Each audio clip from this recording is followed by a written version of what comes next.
What is up, ladies and gentlemen, and welcome to the Thursday Night Indie Spotlight. I am your host, the Saint, and with me, as always, David Estacado coming to you live with the Thursday Night Indie Spotlight with my man, the Saint. We finally got a theme song. That is dope. no, not really. That's some pre-made shit that was built into this thing, but I figured it'd be cool, so I just used it. So you killed the hype. You could have just Yeah, said, I did. I did. You ruined it. No, I no, hate you. no, no, no, no. Look, You ruined it. when we get commissioned shit that's built for this, for an intro video, we'll roll with that. But just for now, nah, we're not gonna play it off like it's anything because it's not nothing. It's some basic stuff that's built into StreamYard. Nobody cares. Anyway, tonight we have got a stacked show for you out Sure there. do. We've got, and he's already here. I love it when people are punctual. Welcome, the inaugural junior heavyweight champion, Buggy Wright. You damn right. What's up, Damn man? right, baby. Damn right. Damn right. He's all right. Buggy right. I like it. I appreciate it. Appreciate it. So, dude, that whole night was unreal. Let's be clear. It started off you're hot. right. It started off hot. You had All Worm No Soul ended up going up against each other with Brady and Joey going against each other. And Brady ended up catching the dub on that and moving on to the finals. Next out, I believe were you next? Or was that No, I believe it was Chris and K Holiday. right? It was Phoenix and Holiday next. Phoenix got the win over K.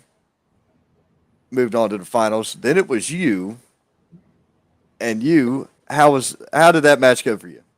So me and Tommy Django, we came in the ring quite a few times with each other. Tommy's a great competitor. The thing about Tommy is he likes to throw a bunch of strikes, and 9 times out of 10 when I get in the ring with someone, they don't really throw as much strikes as Tommy does. So even from the beginning of the night, I didn't even know who I was facing. So I literally had maybe 30 minutes to prepare for my match because as soon as Cole got done doing the first announcement, which was All Worm No Soul facing each other, he went to the bat. We all held it up, and he drew out matches one by one. And then once he said I was facing Tommy, I literally had 30 minutes to prepare. And like I said, me and Tommy, we faced each other in the ring before, so I kind of knew what I was getting into. So, and I believe Tommy, I believe Tommy's got the upper hand on me in the past like 3 times that we faced in the ring, but that changed Saturday night whenever I came out with a victory. There you go. So you moved on to the finals. Then we had an interesting scenario with King Enterprises. Yes. You had Brino Royce going up against Luka Daniels. And Luka Daniels won a very hard fought matchup there. If you call it that, Ryan.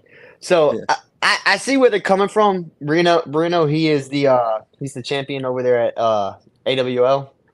And so like Bruno, I guess Bruno, he could I guess you could say laid down for Luka, to try to get more gold in King Enterprise, but as you can see, that didn't happen there, Ryan.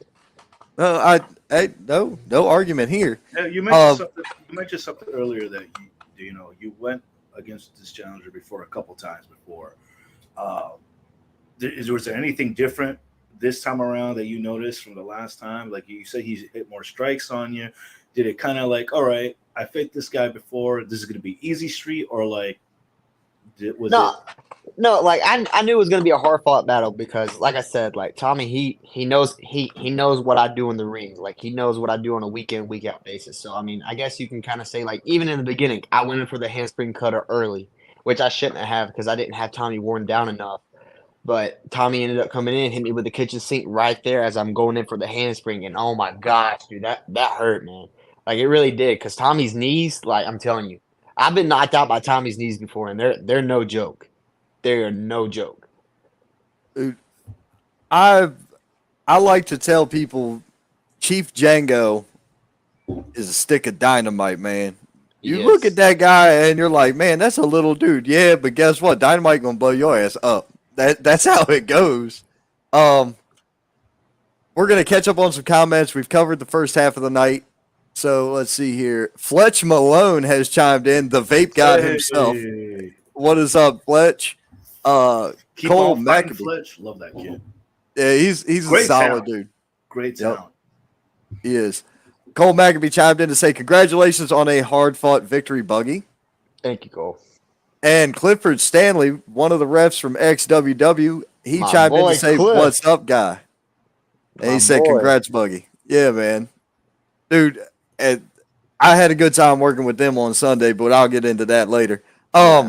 So, oddly enough, after Christopher Prince, we omitted one part of this. After Christopher Prince's match, Derek Vanderford's out and running his mouth about Randy Wayne. Well, Randy Wayne comes out and he's getting ready to choke him out. It was getting ready to be some things. All of a sudden, out of nowhere comes Kyle Hawk. I mean, this dude came through the crowd, bust through the barricade, and just got the drop on him. It's insane. So now we got this situation where Randy's like, unfire me, unban me, let me, an unsanctioned match. We know what that's going to mean when it comes to Randy. We may not know what that means when it comes to Kyle Hawk, but we know we've been around Randy enough to know what's getting ready to happen. Randy's about to open up a can of whip ass. Randy's, can you blame him though? Randy's about to commit a felony. I mean, that's what's coming. Randy's about to commit felony assault, if not attempted murder. Oh, and the guy's an ex-Marine. He really has no problem doing this. Sorry, not sorry. That's the way they're wired. I've been around enough of them in my career to know. And I don't mean career as in wrestling shit. I mean in real life. But Sonia Gannon also chimed in, and she said, damn right. See here. Tiffany Jolder said, hey, Ron and Buggy, see you all Saturday. Yes, you will. See you Saturday. Yet again, something else we'll be talking about later on in the show is Saturday. So then we come back from that. First four matches ended up. We got the unsanctioned match. Didn't that happen next? I think that happened. That went off next. Yeah. Yeah. The unsanctioned match happened, and they ended up, screwing Randy over in an unsanctioned match and choked him out. The ref had to stop the fight. They choked him out with his own cowbell. So I guarantee you Randy Wayne is going to be looking for revenge somewhere down the line. It's coming. I assure you of that. It's coming. We ended up with Cam Jackson challenging Bebop for the Pro Wrestling Union heavyweight title. And Special Enforcer Deion Johnson kind of stopped Cam from screwing him over and counted his shoulders down to the mat for the 1, 2, 3. More on that later as well, because some things went down later on that night that had to do with Deion and Cam Jackson. We've got an exclusive video that we'll talk about probably around the 10 or 10:30 time frame. Yeah, we're here for the long haul. Oh, it's going to be all time of the night tonight. I may as well tell y'all. What is it? Then, Mania. hey, dude, we got 3 guests on tonight. We've got 3 shows to cover. Yeah, plus buddy. all the preview stuff we do. So it's huge tonight. Busy. That's right. Get your shit in. That's right. Oh, I get my shit in everywhere I go, boy. You know that. Anyway, so we go to the main event of the evening, and that is for the junior heavyweight title. It is Brady, Buggy, Christopher Prince, and Luka Daniels. Now, I've been around all 4 of y'all for years at this point. You, I think, are the one I haven't been around the most out of all of them. So I've seen these guys all work. I've seen all y'all work. Different states, different places. I've seen what you bring to the table. I've seen where it doesn't matter if it's frying pans, baking sheets, steel chairs, tables, doors, computer TVs. Keyboards, TVs. TVs. Yes. Don't forget the TV. Yeah. I still laugh at that. Brand new. What was that thing? Like a 50? Brand new. It was some, I don't know. It was like a 43? 40 something like that, bro. That was wild. Brand new 43. One kick Got gone. that week, bro. That's crazy. That is wild. Dude, it still had the cellophane wrap on it when it hit the ground. Oh man, That's the It's wild still- part about it. It literally take just it came back. out the box. Just take it back. Hey, look, we just took it out the box. Oh, no. It's a refund. Nah, well, it might have gone back at first, but then it was picked up and slammed into somebody later. Oh wow. So no bueno, no bueno. But it was fun. Who cares? Good They had a show, good great show. time. Yeah, it was. But so now let's talk about this main event, man. You had those three competitors and you in there, and it was elimination style. So we ended up. Why don't you go ahead and lay it out for me? All right, so first off, I just want to say something. Those fans that were there last night was the energy I just felt from them from the second that I stepped through the curtain.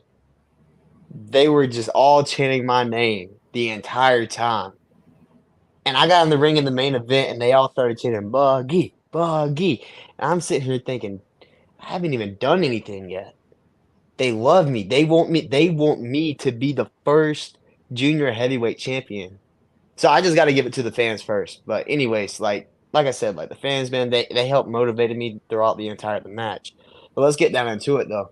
So the match started off and we just start brawling because we wanted to prove to everyone why this title means so much. So we just started fighting back and forth, back and forth, back and forth. And then Chris ends up coming over there to get me off of Luca as I'm whipping his behind over there in the corner. And I just give Chris a big old pop. And like we just keep on going back and forth. And then I believe it was Brady. Brady got out first, right? I think it was Brady. Yeah, Brady ended up getting out first because he hit that beautiful moonsault off the top.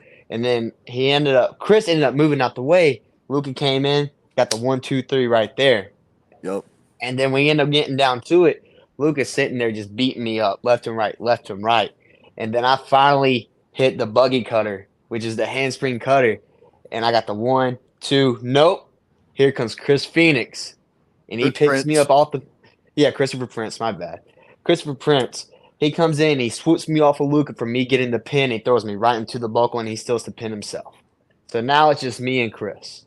So me and Chris, we're literally fighting till the death because neither one of us wanted to give up this title. And I'm pretty sure I showed y'all that because I got my ass beat for that literally the last 15, 20 minutes of the match. Oh, yeah. And each time Chris went in for a pin, I kicked out because I have heart. And that's what a champion needs is heart. But anyways, we get down to it. Chris, he ends up hitting me with a superplex off the top rope. He thinks he's got the victory. 1, 2, nope. Here I am kicking out once again, and Chris is going in for his finisher. I somehow, some way, by the grace of God, end up getting some fight back and wiggling out, and I just have enough energy to hit the Buggy Destroyer for the 1, 2, 3. Whenever I got the 1, 2, 3, that place erupted. Oh, yeah. Like I felt all the love right there in that one moment. And that moment will be so special to me for the rest of my life. Dude, that crowd was hot all night. What a gauntlet, man. That sounds like a grueling experience, and it must have been even sweeter just to make sure that you walked away with the gold like that, man. Yes. What a Trust me when I tell you there was battle scars worn the next day because I was around Prince and Brady and Joey, both. All three of them were at another show I worked at. And, dude, Brady had this huge mark on his chest right here in that bone pocket, whatever that is, by your collarbone. You could see the bruise from the internal damage done to his shoulder. Oof. You could see it on the front of his chest. I was like, Jesus Christ, bro, are you okay? Like, back on that run, I'm literally still bruised and sore from that match Saturday. I'm sure you are. You had two matches though. Like when Chris threw me into that buckle, I was like, "Ooh, that hurt like bad." So I sat there and I was just laying there and I was like, "I'm gonna take my time. We're gonna outpace Chris here." And Chris just keeps welling on my shoulder. He literally went from post to post with my shoulder. And it was literally the worst pain I could ever imagine. Oh man, it was something serious. Brutal. Brutal, Got brutal it was. some of the comments here. Yeah, catch up on the comments, would you? Brino saying congratulations, champ. Thank you, Brino. Showing us the love. Cole Maccabee chiming in. The fans blew the roof off. Damn right. You deserve it, Buggy. Thank you. Brino. Dubstep. Yeah, I got a little dubstep in there. What a maneuver. Man. But so, the whole night was badass. Oh yeah. And I mean, every time I announced your name, dude, that place erupted. You could feel that crowd. Like when you're in the ring as an announcer and you can feel that crowd cheering for who you're announcing, it's like vicarious, you know what I'm saying? It was wild. It is lifeblood right there, buddy. Like it was so crazy, man. It was lightning. It was lightning in a bottle. And then the celebration afterwards, man, I stood back and just watched you run around that ring and you know, hit all your people and take pictures with everybody. Dude, I was just like, I can't be mad at this. I can't be mad at this at all. History in the making is what it sounds like. History. I'm gonna be real with you. I was sitting there and I was trying to get up and I sat there and I saw all my family and all my friends from work and everything that came to support me, and I was like, you know, I've seen this from somewhere. You know, like when John Cena won the championship and he jumped out into the crowd and celebrated, I was like, I'm gonna go do that too. So I literally, you saw me, I cleared that barricade, man, and luckily enough, they were there to catch me, so I didn't make a fool of myself. But yeah. Man, all love to them, man. All love to them. That was a cool moment, dude, because it's things like that make it special. You know, winning a title already has got to be a special feeling. But when you get to do your thing in front of your people, it's got to be a hit. It's really special. That's a special moment right there. Yeah. I'm hearing sure, them cheer and then talking shit back to them too. Oh yeah. Yeah, especially when you had the workers, the wrestlers in there all night, fussing at them for being loud about Buggy and wearing that Buggy gear and everything else, man. The wrestlers were on their ass all night. They were, but it's all good because, I mean. Speaking of, Brady Collins has chimed in. How's that shoulder, buddy?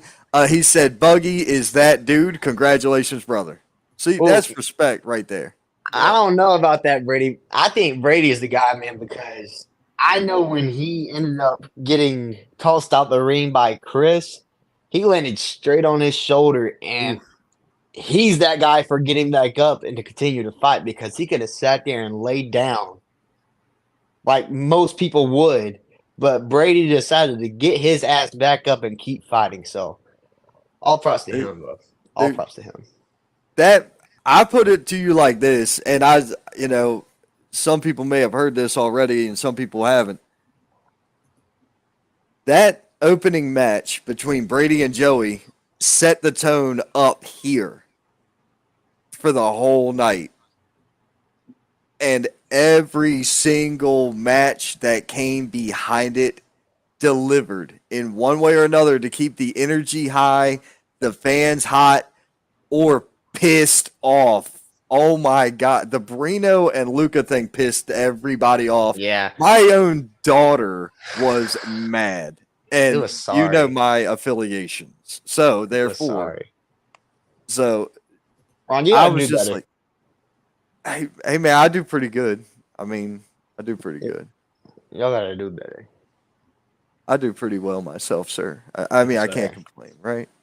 But it's one of those things, man, because Brady and Joey set the pace and everybody else followed and kept delivering and delivering and delivering. It was just like sounds like a great show because they elevated everybody and they set the tone, and after that you had, I guess, memorable moment after memorable moment after memorable moment. It sounds like such a outstanding event. It was a hit after a hit after a hit, dude. There's no way to put it other than that. Sonia chimed in to say, one of my proudest mom moments, go Buggy. That's awesome. Oh, Brady said, much appreciated, brother. And Jeremiah Skinner, who is Freight Train J, chimed in. He said, Buggy Wright legend. My boy right there, man. Y'all Dude, need to hold on. Before we get any further in this, let me give this man a shout out. Y'all go sub to this man's YouTube channel. I believe it's Freight Train J, bro. He goes out to all the XWW shows and he puts out a big highlight reel afterwards. Y'all go get that man a sub, man. Like he's a great fan. He's a great fan. He interviewed me last weekend. He interviewed me on Sunday. I was dead to the world by the time I did that, because I did Pro Wrestling Union Friday night. We got home at 2:30 in the morning because we went out to eat after.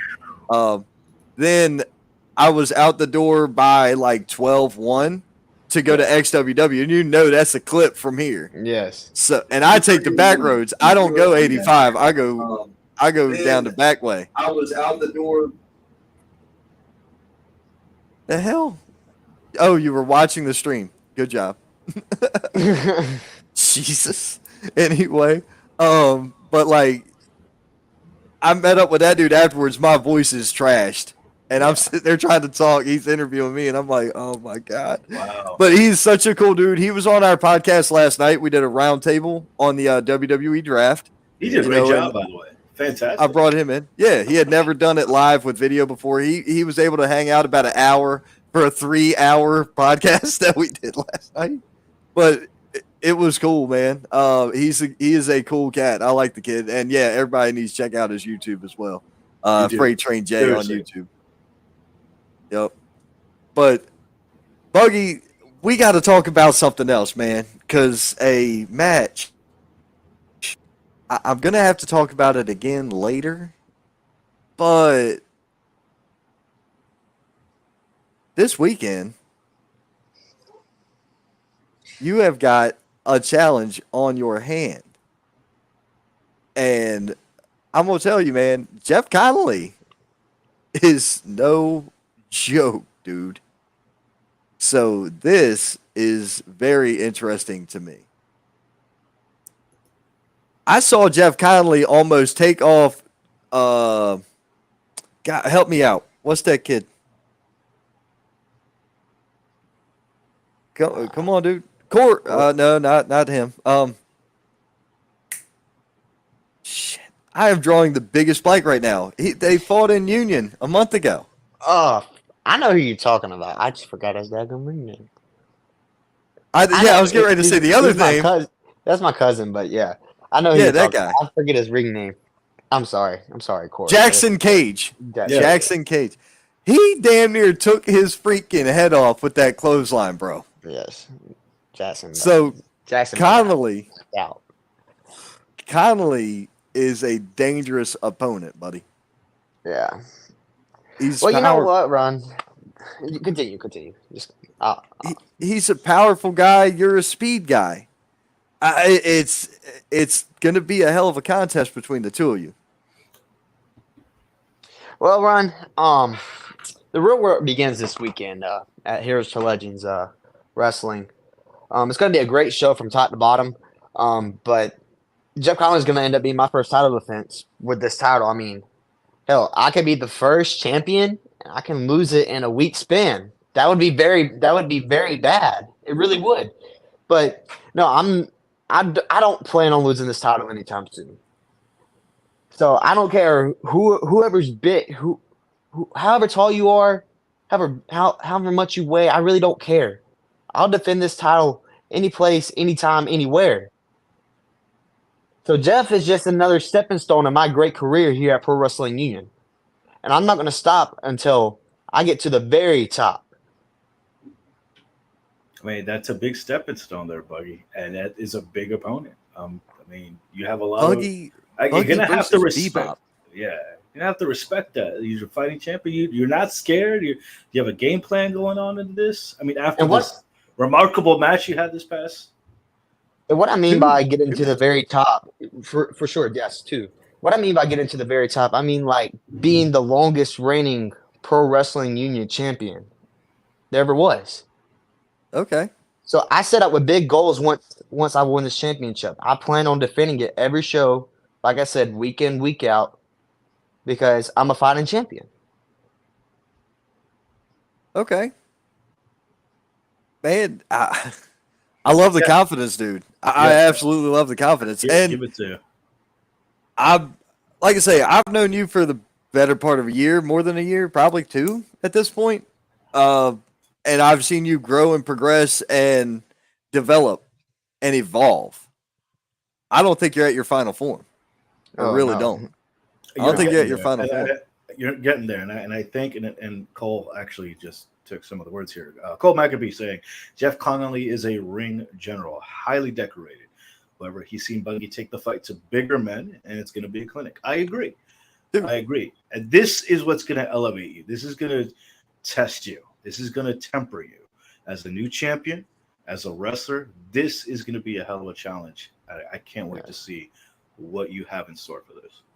So, for anybody that doesn't understand this, I saw Buggy go up against 275 pounds of jacked, pure muscle in Antonio Morgan, and he gave that big boy everything he wanted and then some. Buggy Wright had Antonio on his shoulders and did, what's that side move you do? That is the Death Valley Destroyer. That's the Death Valley Destroyer. Yeah, DVD. He did that to Antonio Morgan. And Antonio Morgan is like, I would compromise. I'd be about the size of one of his legs, maybe. He's a stacked dude. He is a massive individual. I swear to you, if he didn't have the glasses and the dreads, you would think it's a refrigerator walking your way. Like, he is just a monstrous individual. I saw Buggy do that to him. So I know that Buggy can take the fight to anybody. I'm not oblivious to that fact at all. That ain't even it. What I'm getting at is this. I'm saying I think it's going to be a hell of a challenge just because Buggy just worked his ass off the week before in 2 matches that were both clinics, and now he's going to be going up against Jeff Connolly. Jeff Connolly's probably going to be more fresh than you at this point. That's my point. Ain't nobody trying to scare nobody. We trying to make sense of everything. You have to realize I look at this as a business because I like to think logically.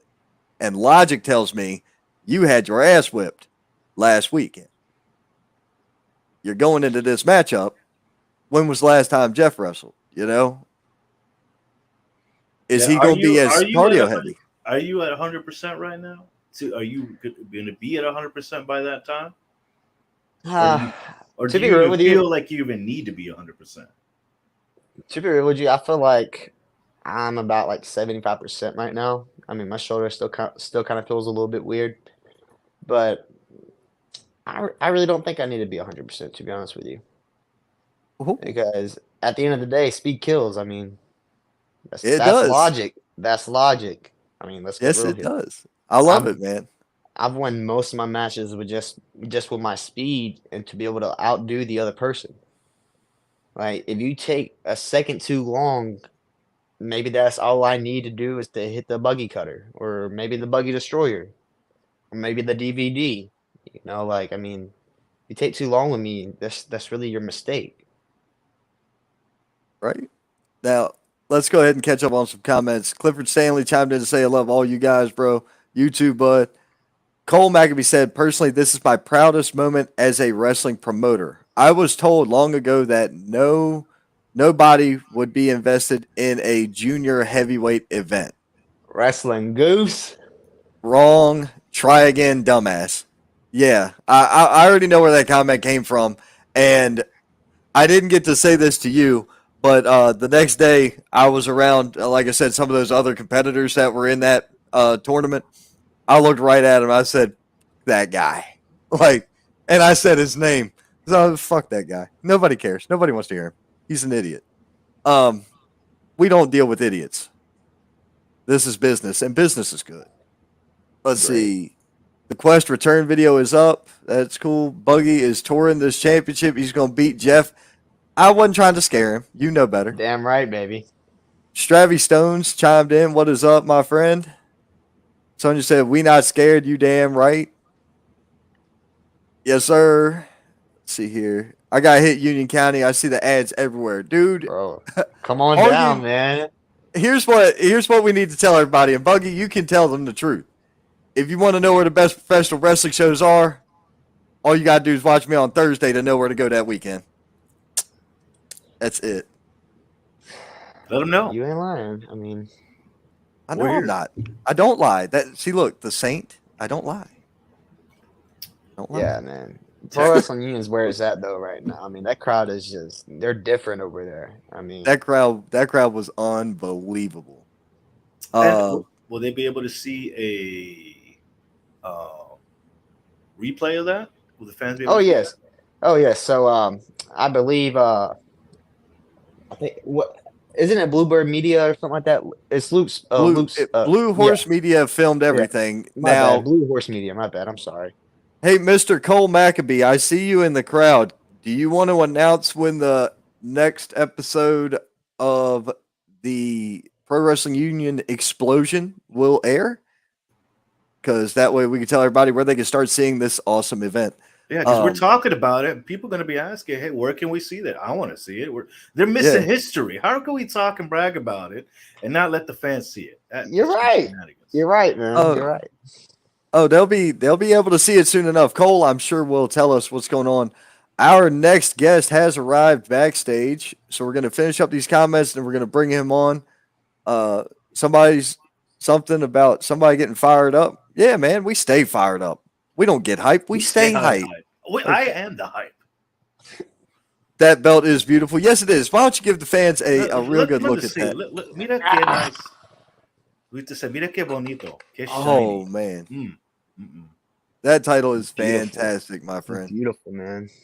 Oh, and Cole Maccabee just dropped a nugget for us. He said, most likely next Thursday night, right before the Thursday night Indie Spotlight, which is so that means next Thursday at 7, you potentially can see the very next ones. Yep. Freight Train Jay said the Saint is the plug. Yes, I am the plug. I could be your dealer, baby. I could be your dealer. I promise you that. You got the money, we got the merchandise. Just saying. Oh yeah, that gets delivered tomorrow. I haven't unveiled that yet. I'm waiting until I get them in stock, and then I'm gonna unveil them to the world. Yes, sir. It's all about that money. And Freight Train Jay said, Cole, I'm gonna tap in. Hell yeah, man. You need to come check us out. All right, Buggy. Congratulations, my friend, once again, and thank you for being here. Thank you. Hey, this is my first time being on a podcast, man. So I appreciate it. Man. Fantastic! You did a great job. You did great. You did great. All right, thank you. All right. Yeah, damn right, he was all right, Buggy. Right. There we go. Baby. That's a T-shirt. Hey, man, I appreciate y'all having me, man. All right. Yes, sir. Take it easy. Take it easy, right? Thank you. Thank you. Dude, I like that guy. He's a solid worker. He's a good guest. He's a solid worker. But you know what we got to do now, man? We got to talk about XWW and the return of Kwest. Joining us at this time, Commissioner Kwest. How are you doing this evening, my friend? I'm doing great. How you doing, fellas? I'm doing great. Another day in paradise. It's been a while, Mr. Kwest. I haven't seen you in a while. Oh, hey. I mean, I've been around. You know, I've been having a little business a couple of weeks ago, but you know, that took care of it. I see. Man, dude, when you came through that damn curtain, I got the shivers, buddy. I'm not gonna lie to you, because I didn't know what to expect. I had only known you as Commissioner Kwest on commentary, occasionally getting up and fussing at somebody or telling me, hey, you go tell the ref to restart this damn thing because of whatever reason is. But I had never seen you come out like that. And when you came out, that's a whole different monster right there. Yeah. Well, you're 100% right. It is a whole new monster right there. That was the Reaper. And, you know, unfortunately, Uriah, I mean, he had to meet the Reaper that night. He brought that out of him. I try to keep that guy a little, you know, deep down inside and keep him away from everything. But, you know, hey, he had to make an appearance. He's been locked away for a good 9 long years. Wow. 9 years? 9 years. That's how long it's been since you've been in the ring. Yes. Wow. Yes. It didn't look like 9 years, Jack. No, I'm telling you what I know. mean, It did not look like 9 years. Just But looking listen, I appreciate that. The the suplexes, the clotheslines, the elbows. I mean, the chair shots. No, You would have had better luck telling me. You'd have had better luck telling me 3 years. But I can't buy 9, babe. I can't buy 9. Seriously, like looking at the clips, you knew what you were doing. They were calculated. You had the you were aggressive. Like, and as somebody said in the comments, I was about to say, I'm like, y'all keep stealing what I want to say. I got the tingles. All right, just looking at some of the videos, you coming out. You're a man of many hats. I respect the hustle, and I appreciate that you could take all that you learned from and execute in the ring like the way you did. It was fantastic. Fantastic. I appreciate that. But yo, first though, even though that was my return match, you know, I can. There's no way I'm gonna take all the credit for that because listen, I had 2 phenomenal fellas in my corner. Like if I was going to go to war, I wouldn't go to war with anybody else but that. Cam Jackson and Jordan Hope. Now, I put them through therapy session. You can follow that. It was a rough start to our relationship. However, those guys, like they're the best that comes. So, I mean, you know, they were my backbone in that return match. So shout out to Cam Jackson and Jordan Hope. Well, it was actually going to be my follow-up question since, you know, you just mentioned it's been 9 years since you've been in the ring. Mm-hmm. All right. I didn't see any ring rust from those clips. I had to ask, what was your regimen, man, going into it? And like, you've been out of the ring for a while. You've been doing commentary. You've been doing stuff behind the scenes. How did you prepare for this matchup? Well, I mean, I've been preparing, not exactly for the match, but just preparing anyway. I've been training. I've been working hard because, you know, I tell a lot of people don't really know the story. What got me out of wrestling for a while is that 5 years ago, we're going on six years now. 6 years ago, I had open heart surgery, and I had aorta dissection, and that changed my life drastically. You know, and pretty much it was starting over. You know, I'm a man that works out. You know, I used to work out 5-6 times a week. You know, I wake up, you know, you wake up in the morning, you brush your teeth, and you work out. They work the same with me. But it got to the point, like once I, you know, got out of the hospital, I couldn't do one push-up. You know, I couldn't do one push-up. And when I cried like a baby, I did. You know, but the thing is I had to pick myself up, you know, and it's like, it's baby steps. You got to start somewhere. And you don't make, you know, the trip to make a journey anywhere, you got to take that first step. And the first step was me getting back in the gym. Next step was me getting back in the ring and training. So, you know, even though, you know, my job has been different, I've been doing commissioner stuff, you know, I have been training, you know, and again, Cam Jackson, like he's been a phenomenal instrument in that, you know, getting me back to where I was. I hear that.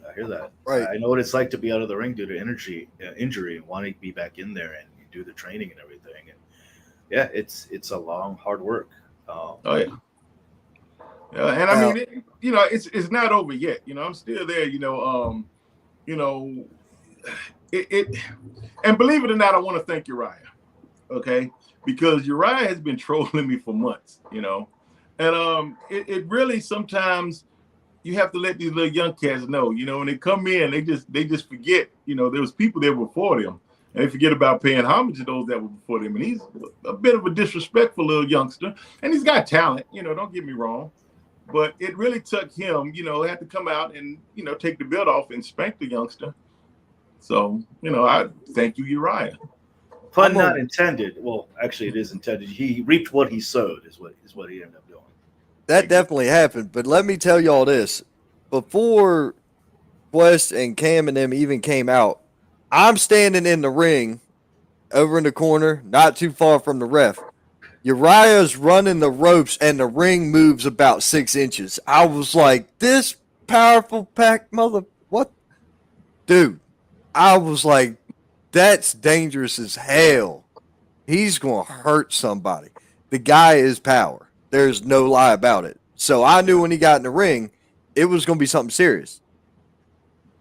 Yeah, I had never seen him ref. I had never seen him wrestle. Mm-hmm. So I was like, what am I getting ready to experience here? Yeah. I didn't know what was coming. Yeah, I mean, he's a big boy. He's a big boy, but again, he has a lot to learn, and looks like I'm be the one to have to teach him because he works for me now. So that was the stipulation of the deal. He wanted my job, but in return, if he was to lose, like, he's going to be pretty much my assistant. Like, he's going to be whatever I want him to be whenever I want him to be there. Right. Now, I'm going to tell you this from standing in that ring, when you came through, that crowd reaction just blew my head off. There's no doubt about it. When I'm standing there, I'm introducing, Money Enterprises, Manny, Murph, and Uriah. When I switched and faced you, and I faced Cam and Jordan Holt, and I said Jordan Holt's name, that crowd fired off a bit. I had to get a little louder. Then I said Cam Jackson's name. They got a little hotter. I had to get even a little bit more loud. Dude, I couldn't get loud enough when I said Quest because them mothers, they ripped the roof off that joint. I could not get loud enough for it. When I went and said a commentary, I said, thank God this is almost over because I'm fried. Like, I'm done. Yeah. They were that loud. I couldn't keep up. Yeah, I had to actually watch the replay to really take it all in. Because at the time I was locked in the moment. I was locked into the match. My eyes were set on Uriah and Manny and Murph. So a lot of that, I get tunnel vision.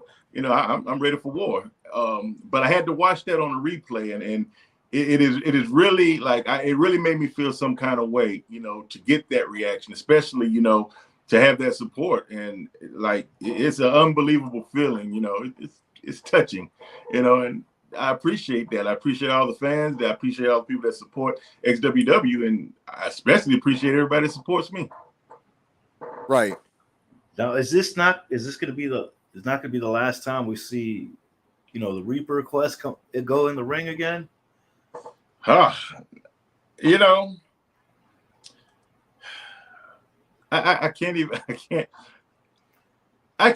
won't even lie to you. I want to keep, I try not to be the one to expose my hands all the time, but it's been so long, and now I'm like a shark in water. I've tasted blood.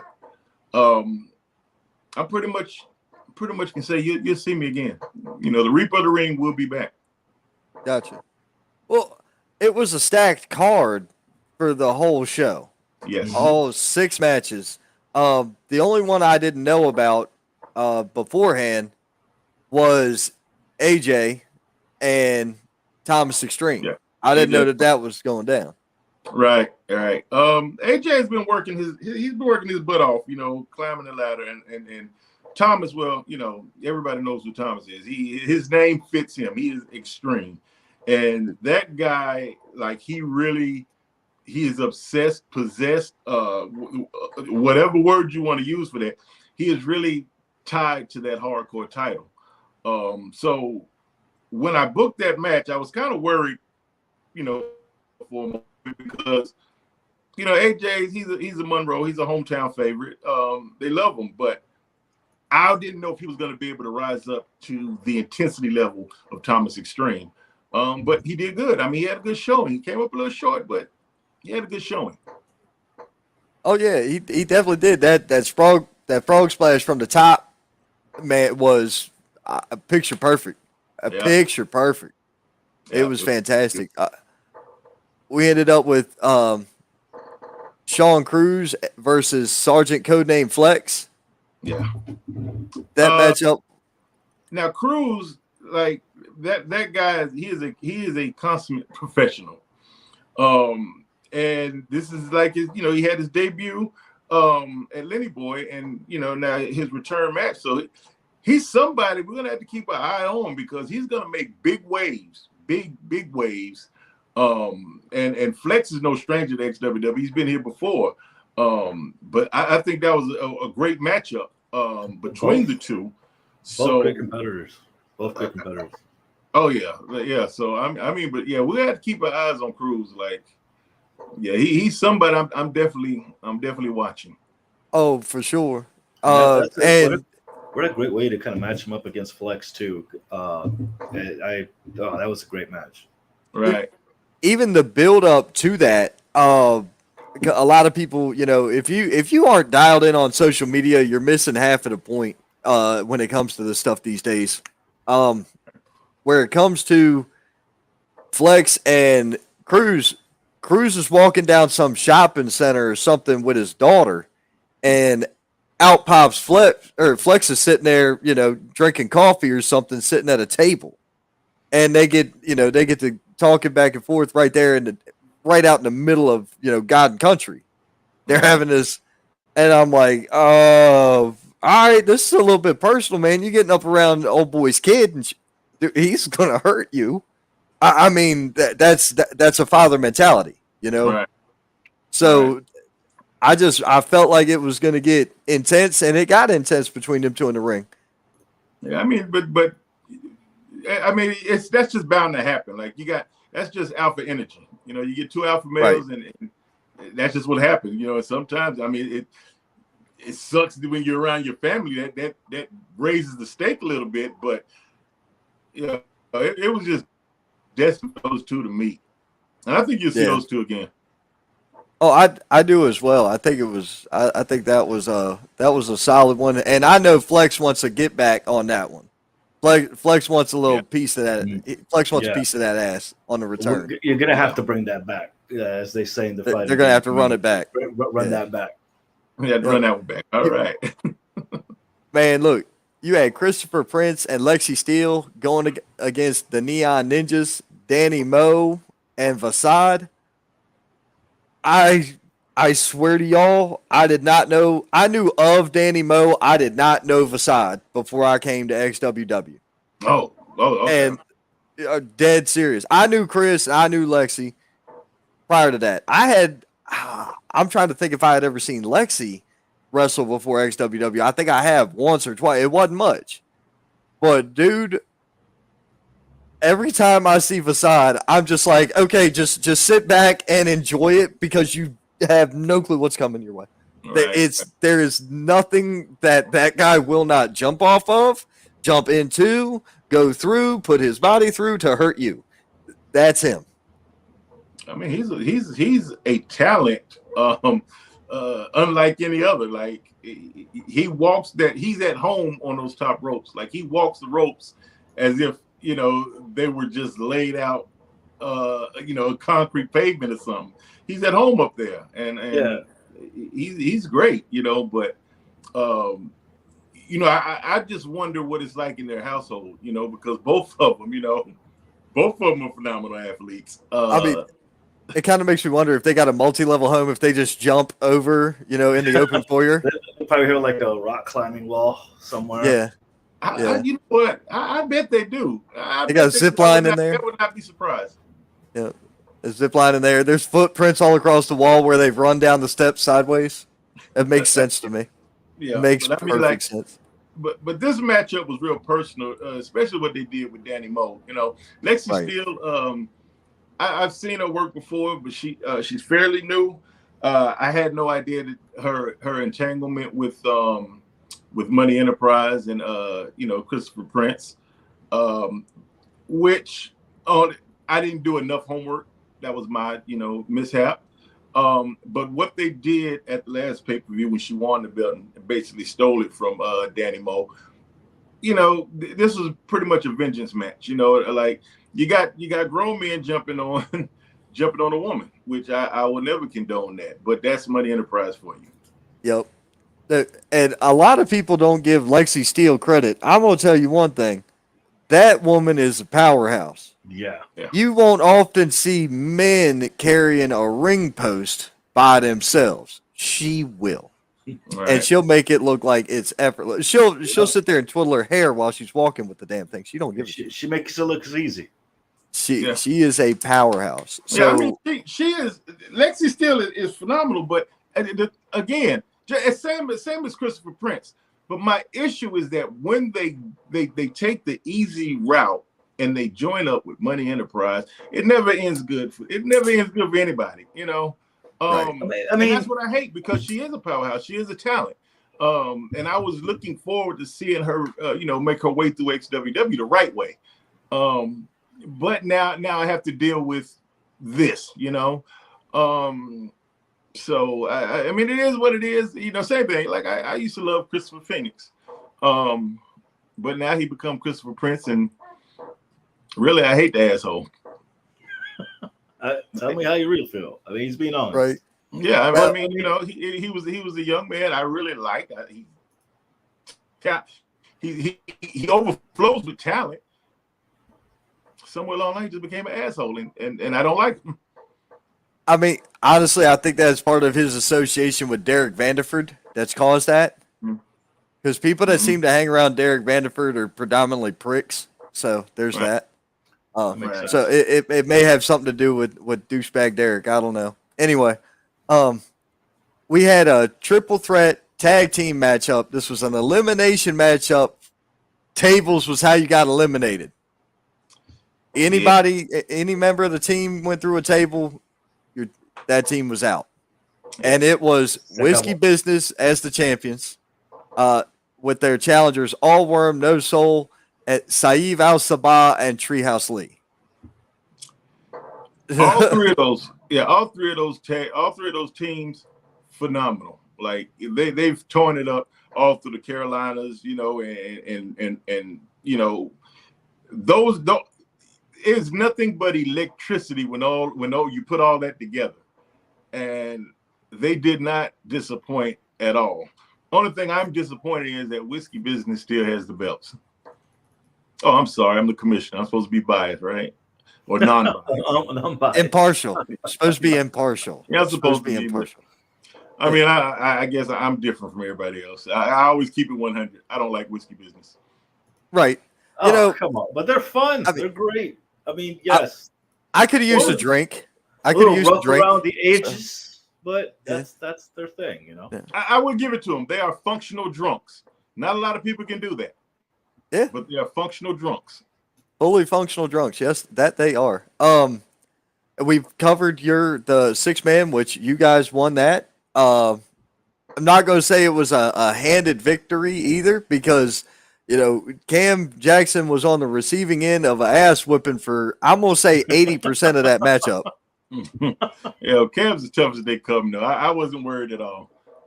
You got that right. Cam is as tough as they come, and it was hard hits, hard shots, heavy hands, heavy suplexes, heavy slams. It was everything you could want out of a 6-man. I've been on record saying I'm not a fan of 6-man matches. I'm really not. It's too much. It's too much malarkey for me. Right. That was solid. Yeah. What do you call shenanigans? What you call shenanigans, I call malarkey. Okay. I have an older soul. Well, it's okay. Yeah, when that was even booked, and now that you put it that way, it's one thing. But I really didn't think of it as a 6-man tag. It's really like that was just war to me. Uriah, he drew the line in the sand. He picked his team, and he just happened to pick, some of the people I've been fighting like all my career here. Like I told Uriah, he wanted to be the commissioner and take me out. But the thing is, there's only 2 original members left at XWW. I'm talking that's been there from the beginning, that's here now. That is myself and Manny Mac. That is myself and Manny Mac. And I've been fighting Manny Mac, Murph Mancini, and anybody that aligns themselves with Money Enterprises for years. You're talking about 2 decades worth of just animosity and hate toward each other. And so, when he says it's a 6-man tag, no, it's just me again, because at one time it was me against all of Money Enterprise. I've had battles in against 5, 6 of them at a time. So that was just another day at the office, but again, to have Cam Jackson and Jordan Holt in my corner to go to war with me, I mean, it was, I loved it. But listen, I also want to thank Murph Mancini. And Murph, if you're watching this, listen, I want to tell you thank you, because that chair shot woke me up. It enlightened my senses. It made me feel human again, because the pain lit me up. And I thank you, Murph. I really thank you for that. Now, the final match on the card was a triple threat main event for the XWW heavyweight title. You had Psycho Boy Fodder. Mm-hmm. We had the big man on campus, TJ Boss. And we had the main event monster himself, Fulton. Yeah. Now, TJ Boss, I hadn't seen TJ in almost a year. It had literally been almost a year since I've seen TJ Boss. My man has dropped almost 70 pounds. But he's still stacked, man. I saw him at Lenny Boys for Ground Zero. And let me tell you, guy can move. That's a big man. Oh, dude. The first time I saw him, it was him versus Bojack. And they broke the damn ring. They broke the wood on the ring. Yes. That's not a lie. I threw in the dumpster myself. It was broken. I promise you that. Nuts. Absolutely nuts. Yeah. That is one of those. That dude is a talent. Listen, TJ Boss. I've again, I go out and I scout the Carolinas. And he is absolutely, like you say, he is absolutely a phenomenal wrestler. He is a beast. He is somebody to work with. And he is definitely somebody I would love at XWW to showcase his talent with. However, Fodder won the #1 contenders match last month, right? Which in this match he may have been outsized, but the Psycho Boy is just that. He's psycho, when he came in, me and him had issues. So by no means was he under talented. However, he just was a little undersized. However, this became a triple threat match because when I found out that TJ Boss was in the area, will be in the area, I had to reach out and sign him. Because you just don't pass up on an opportunity like that. And like, again, I want to bring the best to our fans, to XWW. I want to show all our fans the best. And I knew it was going to be a war. And, Fulton,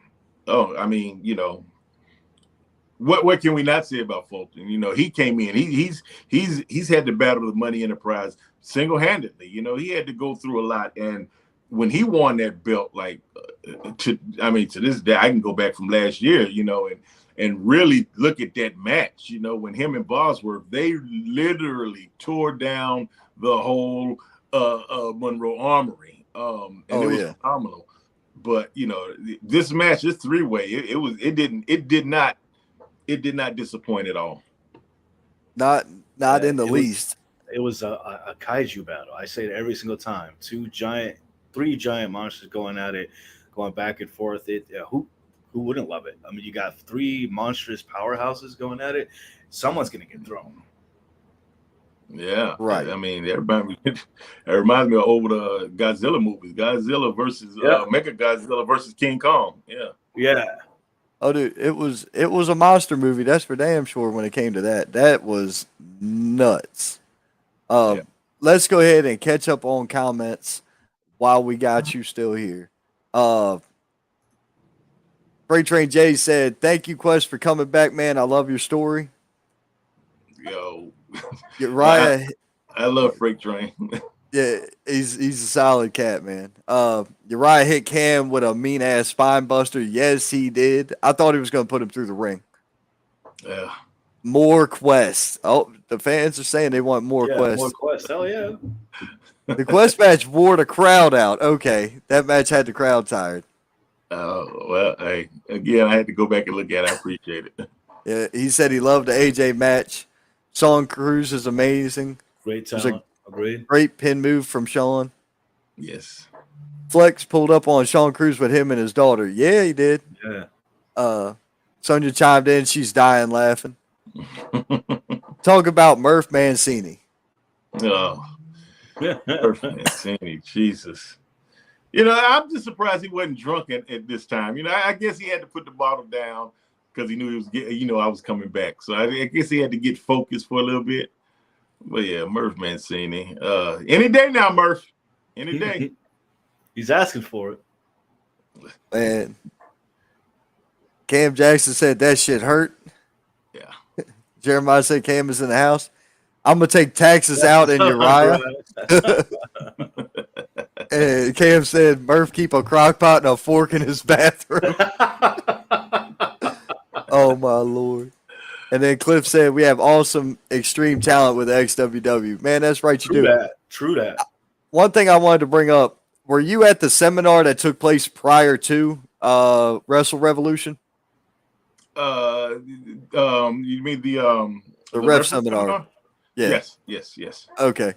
Now, I'm going to ask you, who all showed up as far as refs for the area went? And there's a reason I say this, and the reason I want you to answer it. Well, we had all of our, mostly our XWW refs. A couple of guys that I had opportunity to meet. I don't know exactly where they were from, but it was a fairly good amount of people there. Okay, that's cool. The reason I say that is this. Guys, refs out there were all given the opportunity to go and learn from Jared Fritz, which they knew about it because they pay attention. They watch this show. They pay attention and watch social media share and everything. They knew he was in the area. So in my opinion, the referees that showed up for that seminar were the ones that are trying to take their game serious. Oh, yeah. Now, I'm not saying that there's some guys out there who have been doing this for 20 years and maybe they didn't need to go. Okay, that's fine. But when it came to especially some of the developing refs out there, I heard y'all had a cat show up with a broke arm. Yeah. But dude was there in a damn cast. Couldn't get in the ring or nothing. He was there taking notes, signed up. He was taking notes, and he was there to better his craft, And when we have seminars like this, and this is for everybody out there listening, wrestlers included, anytime there's a seminar, like you have to be a sponge in this business.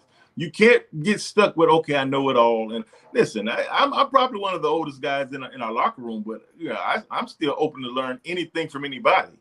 And Jared was phenomenal. He had it was a great seminar. And those that didn't take advantage of him pouring his experience and knowledge out, I mean, it's just sad to say that's on them. But those that did come, like, I know they walked away, and I saw a lot of it during the pay-per-view. Some of the things that were taught at the seminar reflected on some of our matches that we had. So, I mean, like, anybody out there want to better yourself, you have to do seminars. And they just missed the opportunity because the seminar was outstanding. Jared did a great job. Right. That's fantastic. That's great to hear, though. I mean, you always want to be able to be open to what I hear a lot here in the business, different flavors of ice cream. Right. You more than happy to take the knowledge. If it applies to you, it does. If it doesn't, it doesn't. At least you have that extra knowledge in your pocket now. Oh yeah, no doubt. You become more marketable. You can become more of an asset with taking those little nuggets of knowledge from anywhere. Exactly. But I mean, all those refs, I'm not the one that want to talk bad on other promotions or whatnot, but it shows a lot of times when you go to other promotions and you watch these matches sometimes, and when you actually are distracted from the match simply by something the referee has done, that's something that they need to keep in mind. Like, you have to get better, and the promoters need to do better. Like, I suggest that all promoters get in touch with Jared. If not Jared, somebody has the experience and teach the refs, because being a referee is just, you have to train for that just as much as you do as being a wrestler. Very true. Yes. Right. It's like I don't think these people realize how important referees are in a match. Well, they're the glue that holds everything together. Now, a month or so ago, we had a bunch of refs come on. I did a referees roundtable where, I kind of let them, here, man, y'all kind of dictate what you want to talk about, and we'll bring the fans in and we'll bring the other people in if they have something pertinent to the conversation, and we'll kind of get the information out that needs to be brought up. Then Jared was on with us last week. I wanted to make sure at least if you don't watch my social or you don't watch this show, one way or the other, you've got a chance to see this opportunity for you to learn from Jared Fritz. Yeah. Learn from somebody of the caliber that's in the NWA. Right. Okay. I try to listen to everybody I talk to, and I'll have conversations with other ring announcers because I don't claim to be the best. I really don't. I just show up and try to my best. That's where it's at. When it comes to refs, I'm with you 100%. If you notice something that the ref does wrong, and I don't mean does wrong as in the fans are bitching because you didn't call the brass knucks tucked in the trunks. Not that. I mean, like if you see in a way or something like that, it's awkward. And it kind of throws the flow and the vibe out, and it gets weird. And I mean, and that even goes to like just simple stuff that like if these shows are actually recording this or showing this, refs being in front of the hard camera, not being in position to make the right count. Like it's just the little small stuff that it makes a big difference. And not just being a wrestler, sometimes you can just be a fan and know like, hey, yo, what is the ref really doing? Like little stuff like that is noticeable. And if you're not trying to better yourself in the smaller things, like what are you doing? Why are you even here? And I'm thinking, wow, why are the promoters even hiring these guys? Right? That's Good point. Good point. Definitely that's a definite point right there. I mean, and there's not a shortage of them, in my opinion. As many shows as there's running now, that maybe. There'll be some great talent, referee talent, some upcoming kids. There's a bunch of them. We know a lot of them. Let's see here. Clifford Stanley chimed in to say, "Oh, it was Travis Mathis was that guy, yeah, with the broke arm. That's Travis Mathis." I've been telling Travis to come out to XWW for months. Anyway, I've been telling him to come out and check him out because I pass by. I think I drive past the area he lives in to get there when I leave Spartanburg. I don't take 85. I hate 85. I don't like 85. It's the worst interstate on the East Coast, period. Have you been on 77? It's not much better. 77, 81, 83, 95. 495 DC. Was it 295 DC?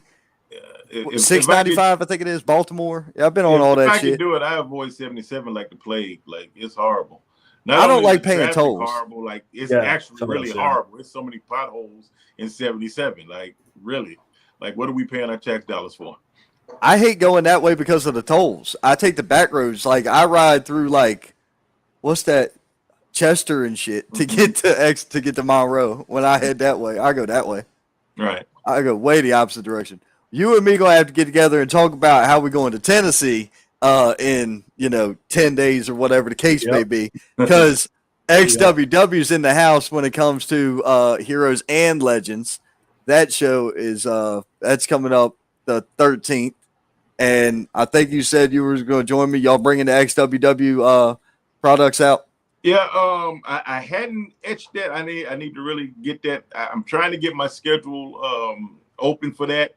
So I'm not a definite shoe-in yet, but I will talk to Cam and Manny and some of the other guys to see what we can do with that.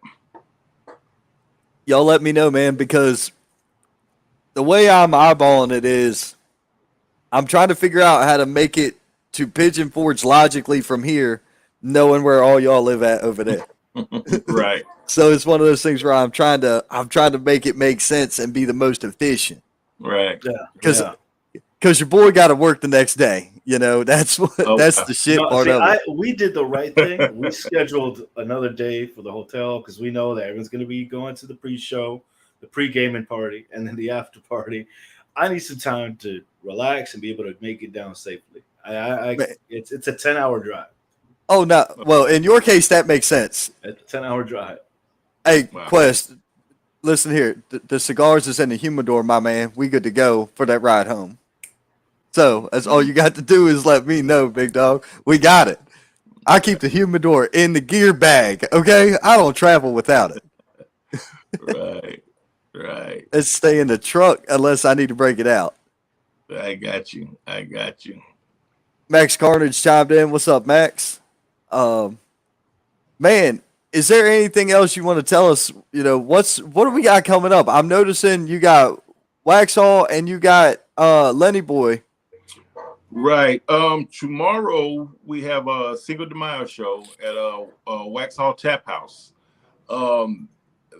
That's going to be it's going to be our first time there. But I think we worked out some things. We'll be making several trips there. So anybody in the Waxhaw area that can't make it to our Charlotte shows at Lenny Boys or make it to our Monroe shows, like, hey, we're coming to you. We're taking XWW on a world tour, at least touring the South Coast. But that show is going to be tomorrow. Bell time is at 7. Again, come on out, enjoy XWW action. And I actually got some surprises for anybody, to pay attention. It's going to be some new international things going on, Interesting. Well, you mentioned earlier that Uriah was a very disrespectful person, and he's telling you to shut up, and then he said your ass got lucky. So, continues. See, it's going to be a work with this guy, Well, he's got to work for you, so he shouldn't tell you to shut up. You're the boss. He's going to be a work, but again, like I say, like any wild stallion out there in the wild, you got to break him. And you're right, he's no different. I had to break him, and he's going to get broken. Gotcha. He said he will see you tomorrow night. Yeah, after he'll see me tomorrow night after he washes the cars. And he washes my motor. I think I might ride my motorcycle out there, so he can wash my motorcycle, and then we'll be out there tomorrow. Have Dreams go with you, and have him wash and wax Dreams as well. Yeah, he just might have to do that. I might have to do that to him. Yeah, holler at Dreams for me. Sonia left him not too long ago. Yeah, Sonia said she can't wait. I think she's coming to the XWW shows. I love dude. Sonya. Yes, dude, great people. Just really good people. You know what I mean? Yeah. Oh, wait a minute. Hold on. Sweet Dreams can get his ass whipped again, too. Oh, no. Oh, wow. Okay. There's an old saying, the squeaky wheel gets the oil. Yeah. He going to get greased. He going to get greased. That's all that is. He going to get greased. Yeah. Because I do. I'm gonna tell you, Uriah's a special kind of stupid. You got a bunch of stupid people, but he's a special kind. Look. There's certain things you don't do in certain areas. You know what I mean? Y'all definitely know what I mean. But you don't go into the woods with stakes hanging around your neck, go in near fox dens and coyote dens and damn bear holes and all this. You don't go do that because it's not going to go good for you. You don't go into Charlotte, North Carolina, which is Sweet Dreams territory, insulting Dreams. And you don't go into XWW insulting West. Ooh, yeah. That's just not smart. You just hit it. It's not smart. Like I say, it ain't smart. Kind of stupid. Oh, he's a special kind of special, I guess. Jesus. You might have knocked a few of them brain cells loose. That's what happened. Y'all must have knocked some brain cells loose. He had some? I mean, I don't know. Hold on. Look at his last name, and you got, he had to go through some effort to learn to say it and spell it. So he's got to have a few brain cells up there. Oh, he wants Sweet Dreams tomorrow night. Is he asking? You're right. Well, asking before he goes Dreams. making demands, he got. Listen, you're right. Since you're on here, I want you to understand. Remember, you work for me now, son. I don't know. I might put you in a match. I might not. I might have you working bar back for the bartenders. I don't know. You might get to clean up some of the bottles or whatnot. I don't know. I hadn't made up my mind with you right now. So just be easy with your demands right now, because right now they're just null and void. You know, he's a strapping fellow, right? He's kind of built. He could definitely handle throwing them 55-gallon dumpsters full of beer bottles up and over and into the dumpster. Most That'd be a definitely, good he can change out the kegs. Builds character. Builds character. Yeah, it does. It does. Hey, we've all had to haul the trash cans, my man. We've all had to haul them, especially when they're full of beer. Oh, definitely had to do that more than once. Oh yeah. But right, he's so funny. Yes, he is. I don't get it though. What I don't understand is we were in Monroe 2-3 months ago. I think it was about 3 months ago now. We was in Monroe. We're at the Armory. And this fool jumps the damn guardrail. He jumped. Listen, when I say he jumped the guardrail, I mean like you and I step on a curb. He jumped the guardrail. Okay? Mm-hmm. He cleared it with ease. Yeah. A guy that size that can move like that with that level of agility, I was like, who the hell is this? And why am I still in the ring? I'm getting away from here. Yeah. I mean,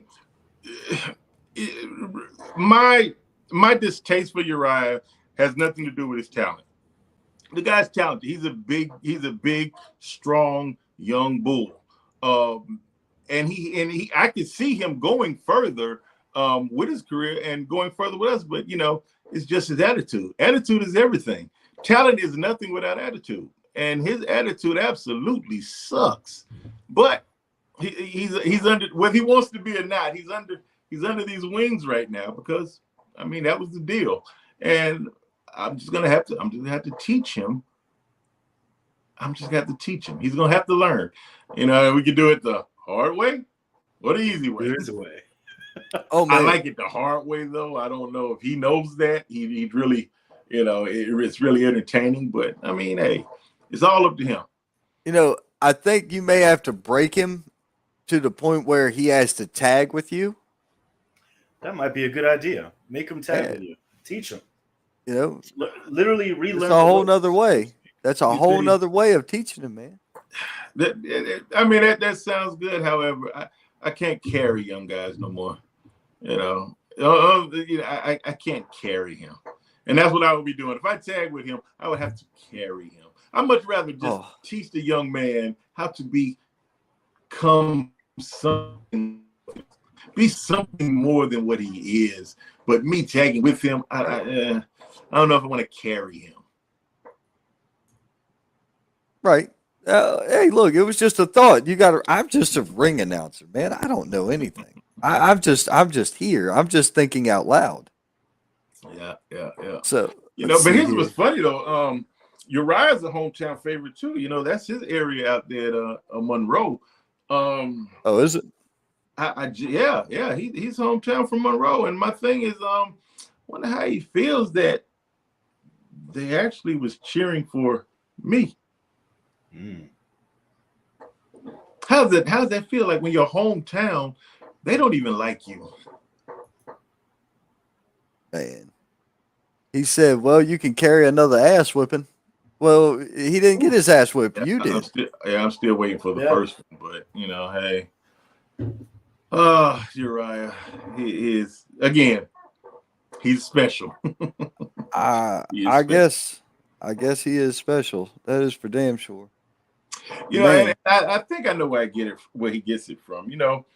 Everybody knows back in elementary, there was always this little one kid that always had the mouth, and he just talked and talked and talked, and everybody whipped his ass on the playground, but he just kept talking and talking. And no matter how bad you whooped him, he just get on and just kept talking till eventually you got to be, just ignore him. I think that's Uriah. He's a special kind of stupid.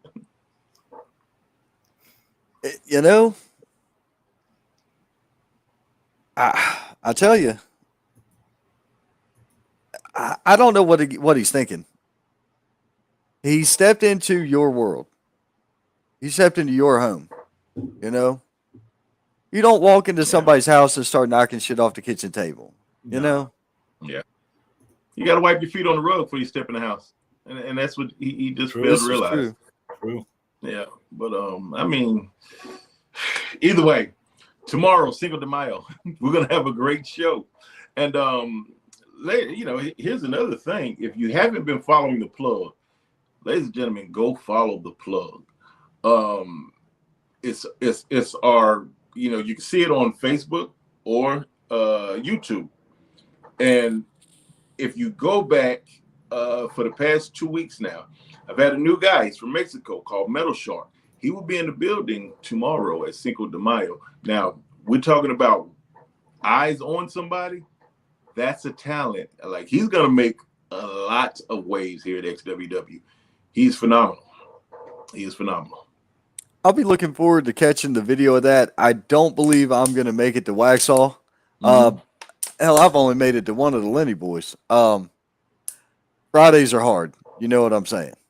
Fridays are tough to get. Fridays are tough to get out there on. I can manage it with enough notice, but when it's like, when you got other stuff already in the books, it's hard to pull that shit off. So I try to get all my stuff. I've got stuff scheduled out in October. I've got conversations for next year already. Well, I can tell you one thing. Even if I wasn't the commissioner, and I knew about Waxhaw Chap House, it's Cinco de Mayo. That's a holiday. All I need is any reason to have a holiday to drink, and Cinco de Mayo is the one.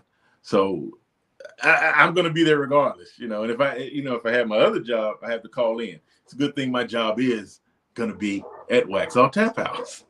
Right. Yeah. Well, it's going to be a fun time. It's going to be a good time. Definitely going to be a fun time. We're going to talk about it some more. We're going to go over.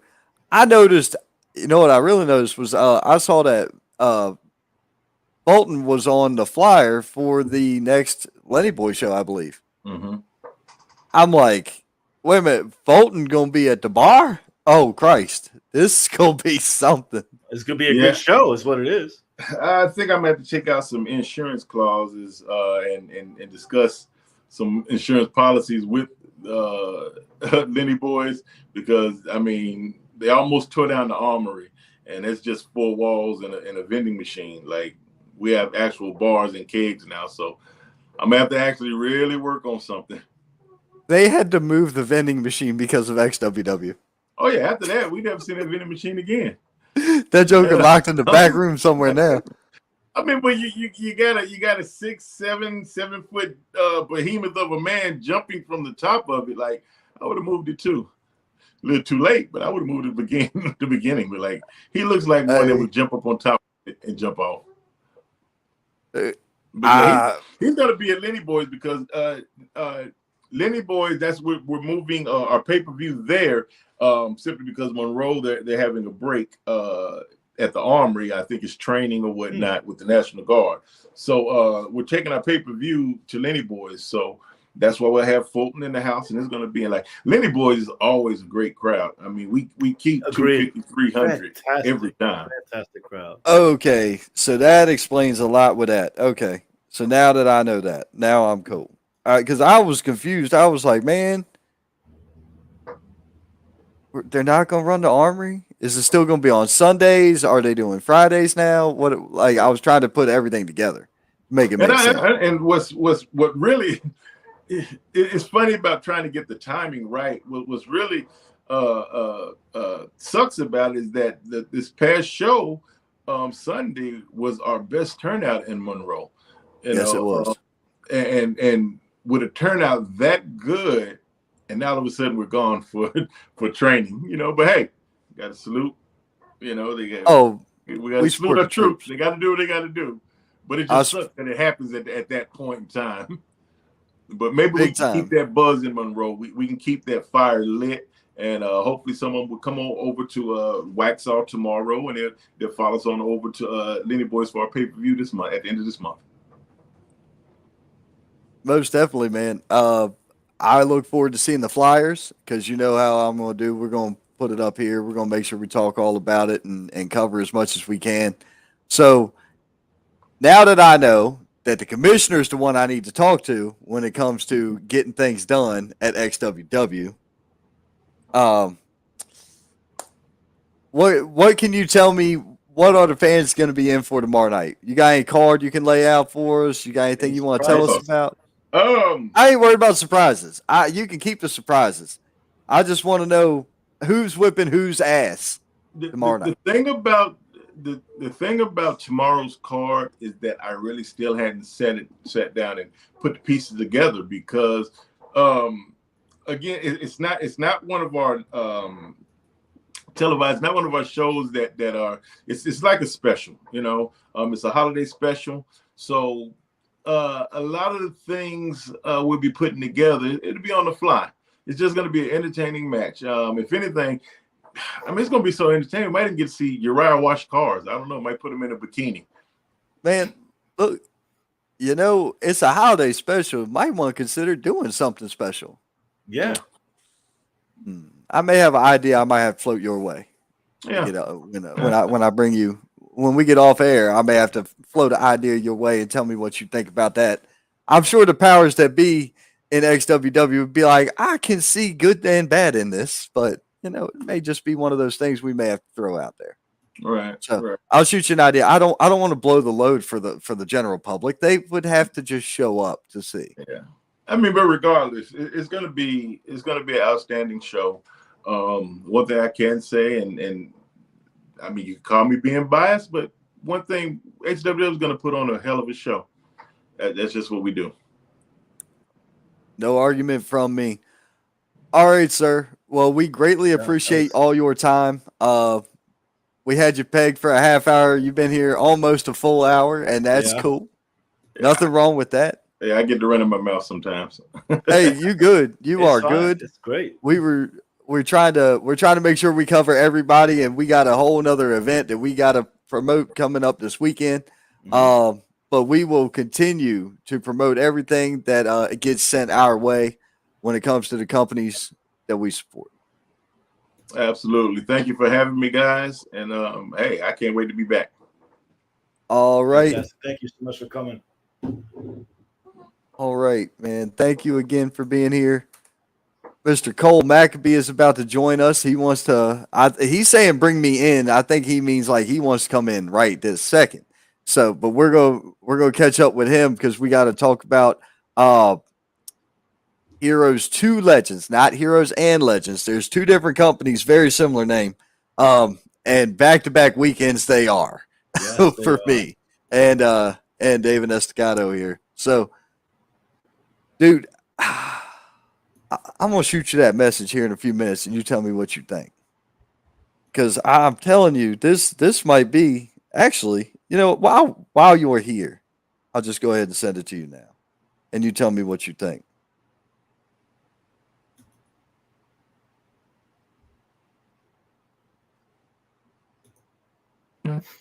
There you go. What do you think of that?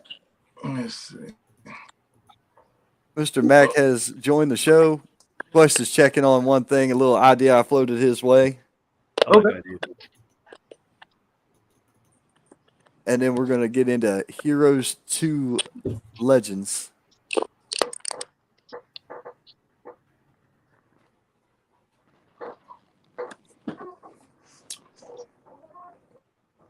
Now, what do you think of that idea? That's a good one. Just one issue, like the technicalities of it, behind the scenes with it, but that's definitely something in the future we can work out. Sounds like a plan because you know what, man, making where there's a will already. Look at you making deals and stuff already. Where there's a will, there's a way.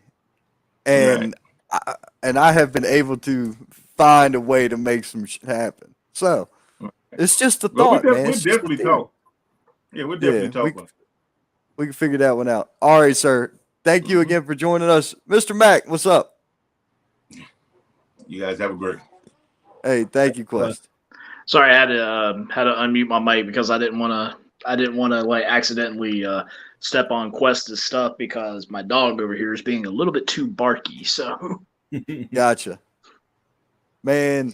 So I was supposed to have Mr. Jones on tonight. Unfortunately, he did not make it. So I figured I would start reaching out. I was going to try to find people to fill in and jump in the grave and help me out here. Right.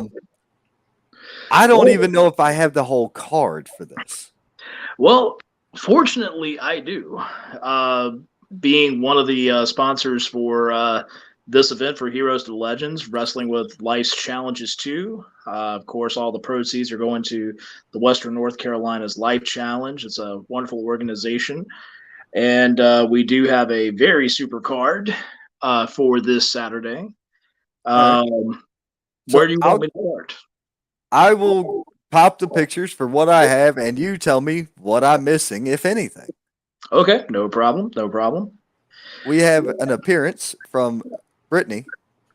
Yes, Brittany is going to be heading to the Carolinas. This is actually her second trip out. She attended one of the, I believe she attended WrestleCade not too long ago, and apparently had a great time. And now she's coming back to the North Carolina area, and she is going to be our ring announcer for the evening. Great, wow. Fantastic talent. She's amazing. Has a great seminar herself on how to promote yourself and get yourself out there and working. So yeah, that's a great addition to the show. Absolutely. I've seen some of her videos where she gets on there and just basically just gives motivational speeches and things of that nature. And she seems like a very wonderful person. This is going to be my first time meeting her, so I'm looking forward to it. She seems like a really awesome person. I can't wait to see that. That's going to be cool. We've got Myrick Moore versus Travis Roberts. All right, one half of the foundation against the Irish hand grenade. This one's going to be a hoss fight more than anything else. I couldn't tell you who's got the edge in this one. Maybe Travis just a little bit more than Myrick, only on the basis is that this is more of Travis's home turf. So, but at the same time, Travis Roberts is not known to being a fan favorite over at Heroes to Legends Wrestling. Him and Dylan Dollar, the foundation, are perhaps some of the most despised people on the roster. So it's going to be kind of interesting what this dynamic is going to be, because Myrick Moore is not exactly a well-liked wrestler either in various parts of the region. Either way, it looks like it could go either way. I see what I did there. Two big guys just going at it. It's going to be a hell of a fight. It's going to be violent and brutal. Yeah, it's going to be a slugfest, that's for sure. I agree with that. We've got Chase Emery versus Ken Magnum. Now, this one right here is going to be your just no BS, just straight up professional wrestling matchup. Chase Emery, who we all know is a collegiate athlete. He is a former Pro Wrestling Union heavyweight champion, going against ring veteran Ken Magnum, which I've known Ken for many years. Actually been in the ring with him several times. Actually got most of the victories, by the way. But he's a tough individual, and the fact that this man is still going to this day at the rate that he goes and the amount of power and speed he has, it's going to be really interesting because, Chase, phenomenal talent, but I don't think he's ever been in the ring with too many veterans besides like Deion Johnson and Ken Magnum being another one of them. So it's going to be interesting to see where that comes out, if he's got enough talent to hang in there with somebody that's been doing it for years. I agree with that, and Ken Magnum is as tough as they come.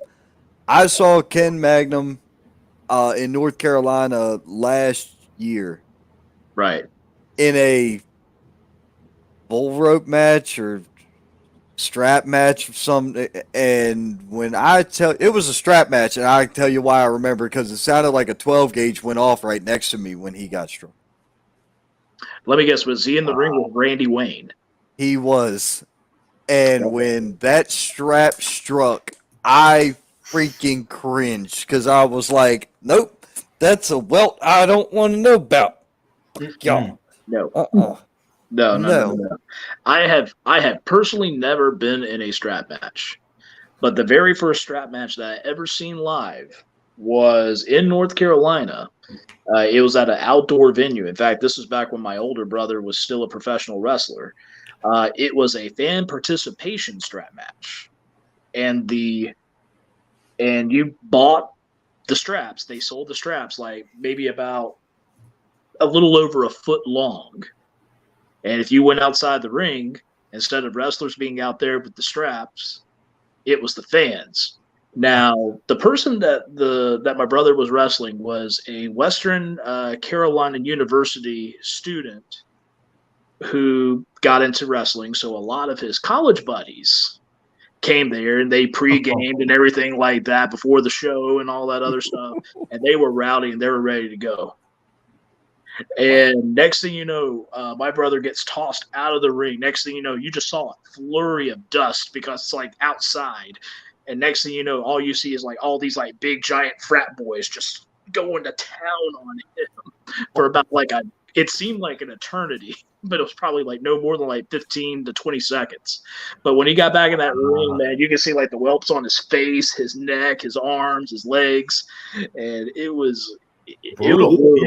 I bet he was pissed. I bet he was pissed off. No, what pissed him off more was the fact that he threw the guy outside of the ring and nobody wanted to touch him except for 3 people.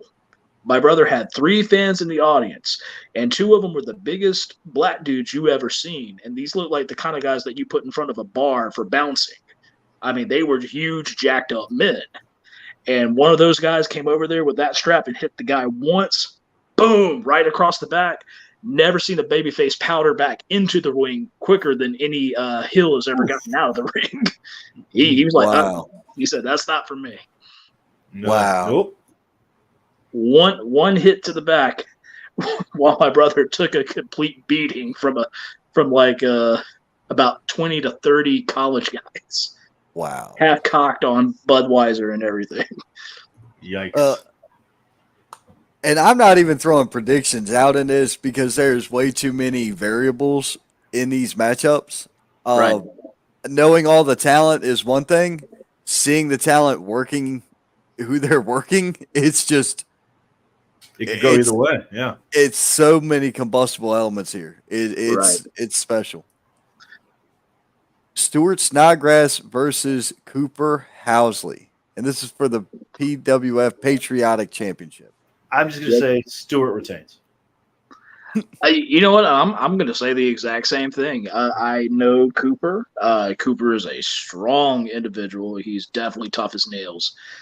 But I don't know what it is about Stuart, man. That brain of his just gets him out of all of these situations. He's been beating people left and right, and he's held that PWF Patriotic title for quite some time.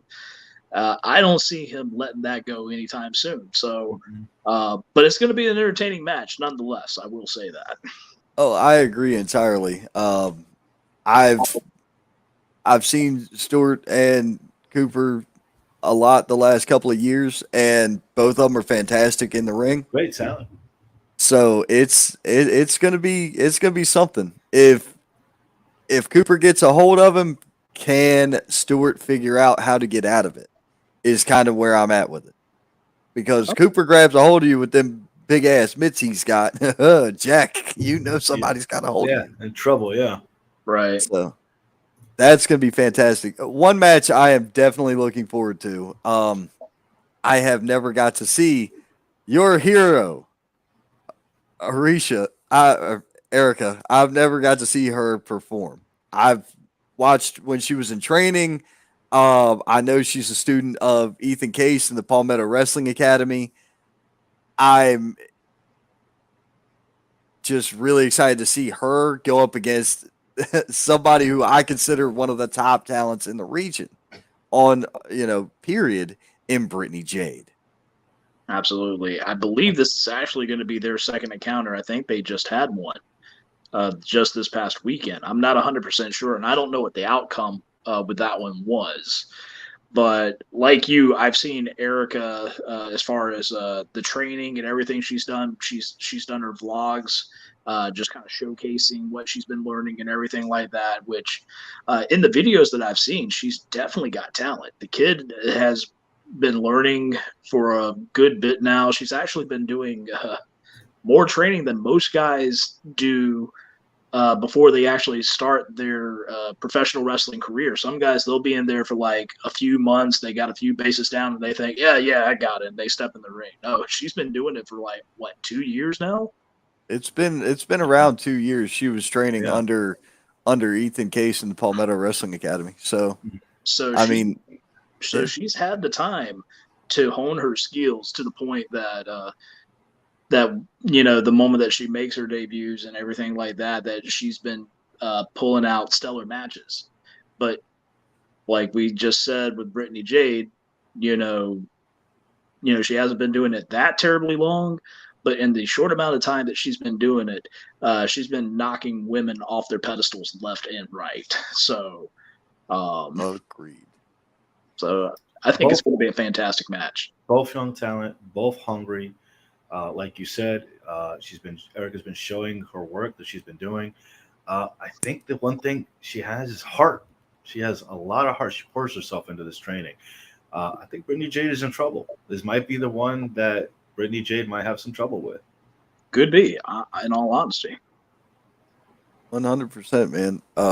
Another match, and we talked about this earlier because we had Buggy Wright on air. Buggy Wright going up against the closer, Jeff Conley. Yeah, so at this point, it's either going to be the speed, heart, and determination of Buggy Wright against somebody that's been in the business for, I think he's been in the business for about 18 years, highly decorated in the Southeast region. He's a former NWA Smoky Mountain Television Champion, co-holder of the U.S. tag titles at one point, co-holder of the Pro Wrestling Union tag team titles as well, Trans-South heavyweight champion, the Innovate television champion. I mean, like the men's list of accomplishments, you have to break out that list that Chris Jericho used on WCW Nitro when he was breaking out all the moves that he knows, all 104 moves, 3 more than Dean Malenko. That's pretty much how it is. But dear Lord, and the thing is that I have a lot of respect for Jeff Conley. Me and him, our wrestling styles are very similar to where it's more technician based. So, and we love a lot of the like world of sports type wrestling. So that European style was something that we're both adept to. But Buggy Wright, man, like we said, we've seen him take the fight to bigger guys, and Jeff Conley's not necessarily a huge guy or anything like that. He's definitely a lot bigger and heavier than Buggy. Yeah, I mean, he does have the the height and strength advantage that Buggy could use that to advantage. He's going to be a little slower, as long as he uses that speed and technique to overrun Connolly. He may have a chance, but the thing is, he has to get in close. And that's where Connolly is an expert. I don't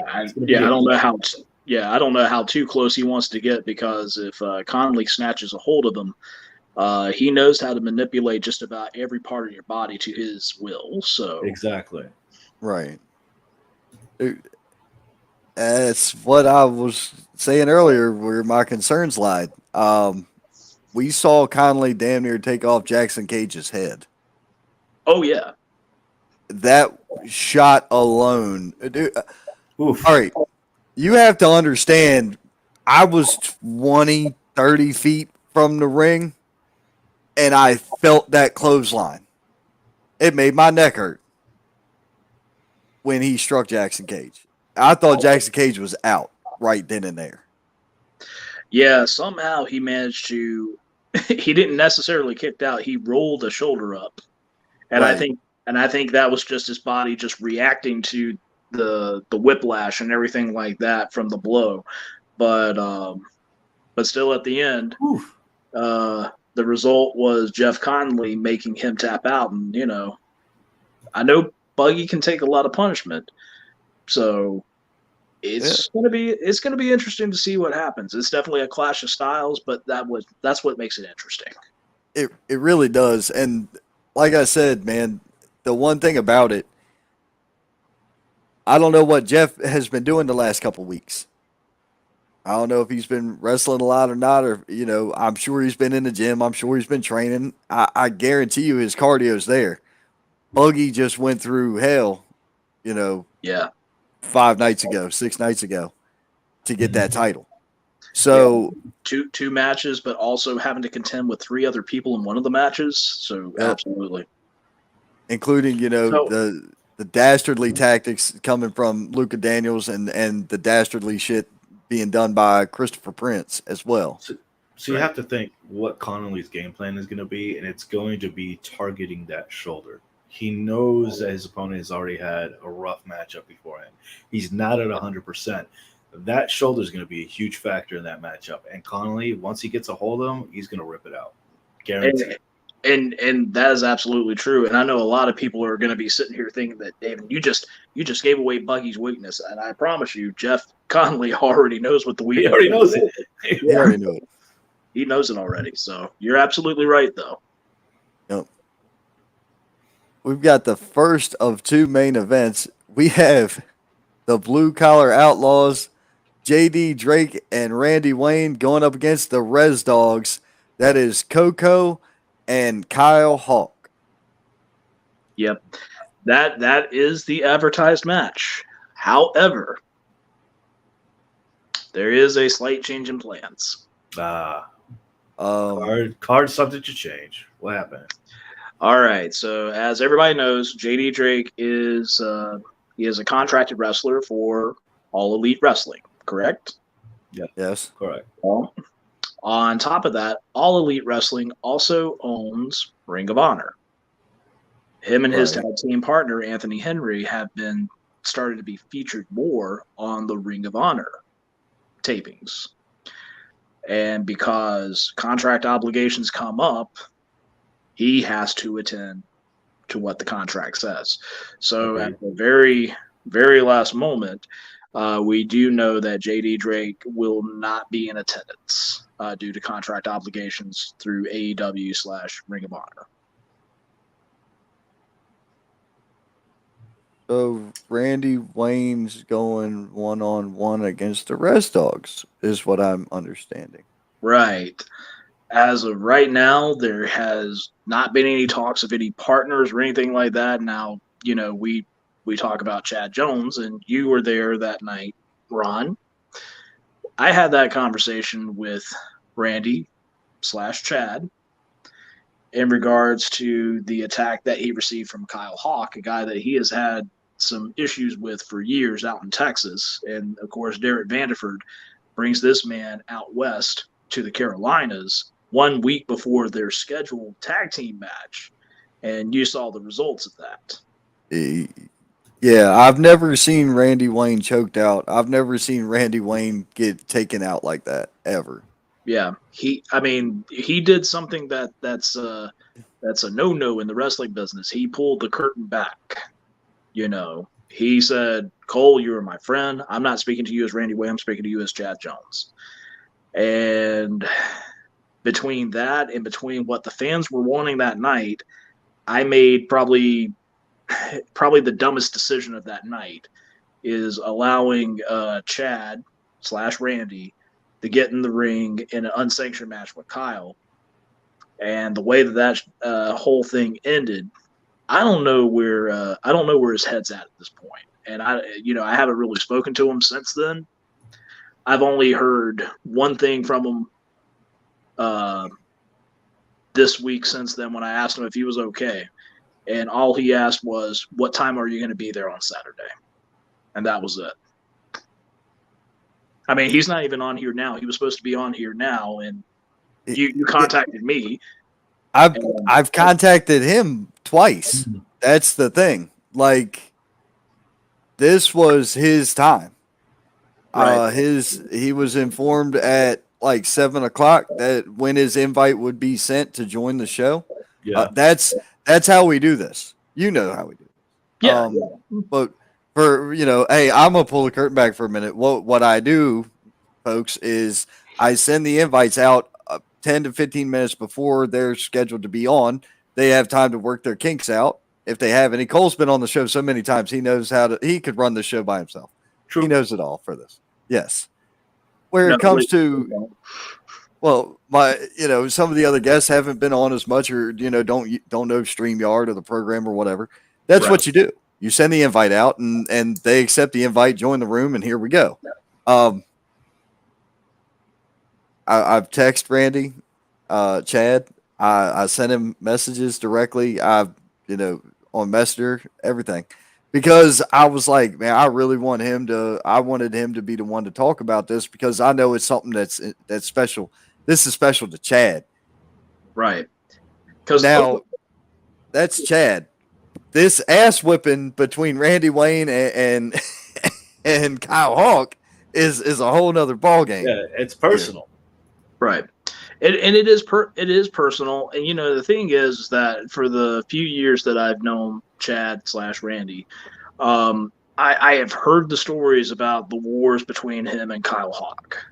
I was actually surprised that the last time that Kyle Hawk was in the Carolinas, which was just this past year, he had a fight with JD Drake. Yes. That I'm going to be honest with you. It was like watching real life Rocky Balboa, Apollo Creed type stuff, like just in real life, like the brutality, the fight between these two. And then at the end, JD Drake gave Kyle respect, but there was no interaction between Kyle and Randy Wayne then. But he got brought in for this. That match exhausted me. Oof. I was the camera guy for that match between JD Drake and Kyle Hawk last year. And that match exhausted me more than anything else the entire night. It was it went to time limit, and then, it went a time limit draw. And then they decided to restart the match, and they went like another 10 minutes. Wow. Almost. Dude, that match hurt. I'm not gonna lie to nobody. That match was something. So, but yeah, so now we got this tag team match where the Res Dogs, Kyle Hawk and his partner. All I know is they just refer to him as Coco, which I thought was a cutesy name until I saw the picture of the guy, and I went, that's like calling the biggest man in the room Tiny, that sort of thing. Well, I mean, we do know Joe, so there's that. We do know Joe, so there's that. So, and now we're sitting here.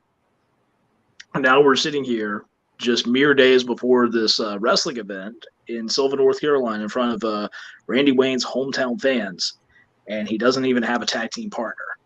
So, and I couldn't tell you what the plan is, because incidentally, this is still his show. I'm just there as one of the co-promoters, one of the co-sponsors, but my hand is only within certain parts of the show. The PWF title match, that's with Patriotic Wrestling Federation with Zach Thomas. The rest is done by H2L. So I have no clue what's going on in that department right now. Wow. You heard it straight from the boss's mouth, guys. That's what's going on. You're always dropping some kind of cheese with some kind of bombs on us here, Cole. You've been here quite a few times. Yep. I mean, you got to stay informed. I mean, really. That's true. Right. And, not all wrestlers are keen on being on podcasts. So, some of them, they got a bad taste in their mouth from some other podcasts that ran, and that's fine. As you can tell, we don't run the same type of show. We're actually kind of like professional. So, yeah, professional. A little bit more relaxed, still professional in some ways. Ron, you're a little bit more relaxed with the language here, but it's okay. We still love you. Hey, that's what makes me different. Do you know I had to explain that to somebody? I had to explain to them that the me you see on air is not the me you see in real life. Yeah. At least you don't talk like Rain Man. This is accurate. I appreciate that. Terrible. Now, the main event is going to be for the Heroes 2 Legends Heavyweight Championship. Yep. And that matchup is between Hoss Haygood and Alexander Koloff. Oh man, I'm gonna be honest with you. This is the match that I want to see. Same. First off, I am an absolute huge fan of Hoss Haygood. Yes, sir. Huge fan. Since the first day that I met him, spoke with him, and everything like that, instantly fell in love with the guy. Just a great, awesome dude. But then the moment that he steps through that curtain, he's all business. He's a pure badass. So I'm really rooting for him. But at the same time, if you're gonna put a badass in the ring, you're gonna put another badass in there, and that's Alexander Koloff. Yeah. And holy crap, dude. The man's stamina, the man's strength, and everything like that. I mean, it's evident from like even that one picture that you got of him with the T-shirt. It doesn't do him any justice. The moment that you see him like with his gear on and everything like that, I mean, the guy looks like if you would have went back in time and would have ripped Nikita Koloff from the '80s and stuck him right here in present day. I mean, the dude's jacked and scary as hell. Right. I agree with you on Hoss Haygood. I met the guy for the first time last year. We ended up talking about Maryland because he lives up there now. Right. So we had a lot to talk about. You know, we were talking about some cities we knew up there that when you mention Pigtown to people that are not familiar with Baltimore, especially South Baltimore, nobody they're like, what the hell's a Pigtown? Like, no, that's what the city is called. And if you don't know Pigtown, don't go near it. Like, just do yourself a favor, don't go near it. True fact, true statement. And this is going to be the most awkward thing. And if anybody clips this, you're an asshole because it's taken out of context. Pigtown in South Baltimore, right in there. Your boy is actually paid a working girl because I paid her to guard my van so that it didn't get broken into while I ran in and did a house. I swear to God. Wow. 20 minutes or $20, 15 minutes. That's all I did. I was like, here, watch my van for 15 minutes. I'll be right back. Don't let nobody jack my shit. And that was the end of the story. Dead serious. Dead serious. I have no words. It was, I could tell you, man, look, a couple of blocks from, what's Oriole Stadium? I don't remember the name of Oriole Stadium. Camden Yards. I was a couple blocks from Camden. Wow. Yes.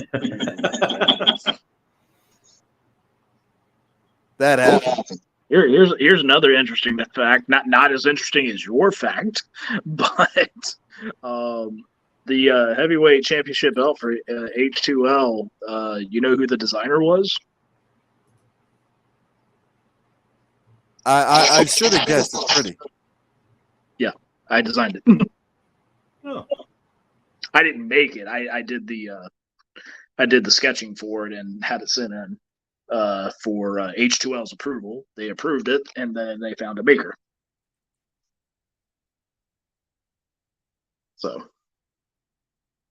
not as interesting as yours. Yep. Ron. Yeah, we didn't pay a call girl to make the belt for us. So hey, look, I just paid her to watch my van.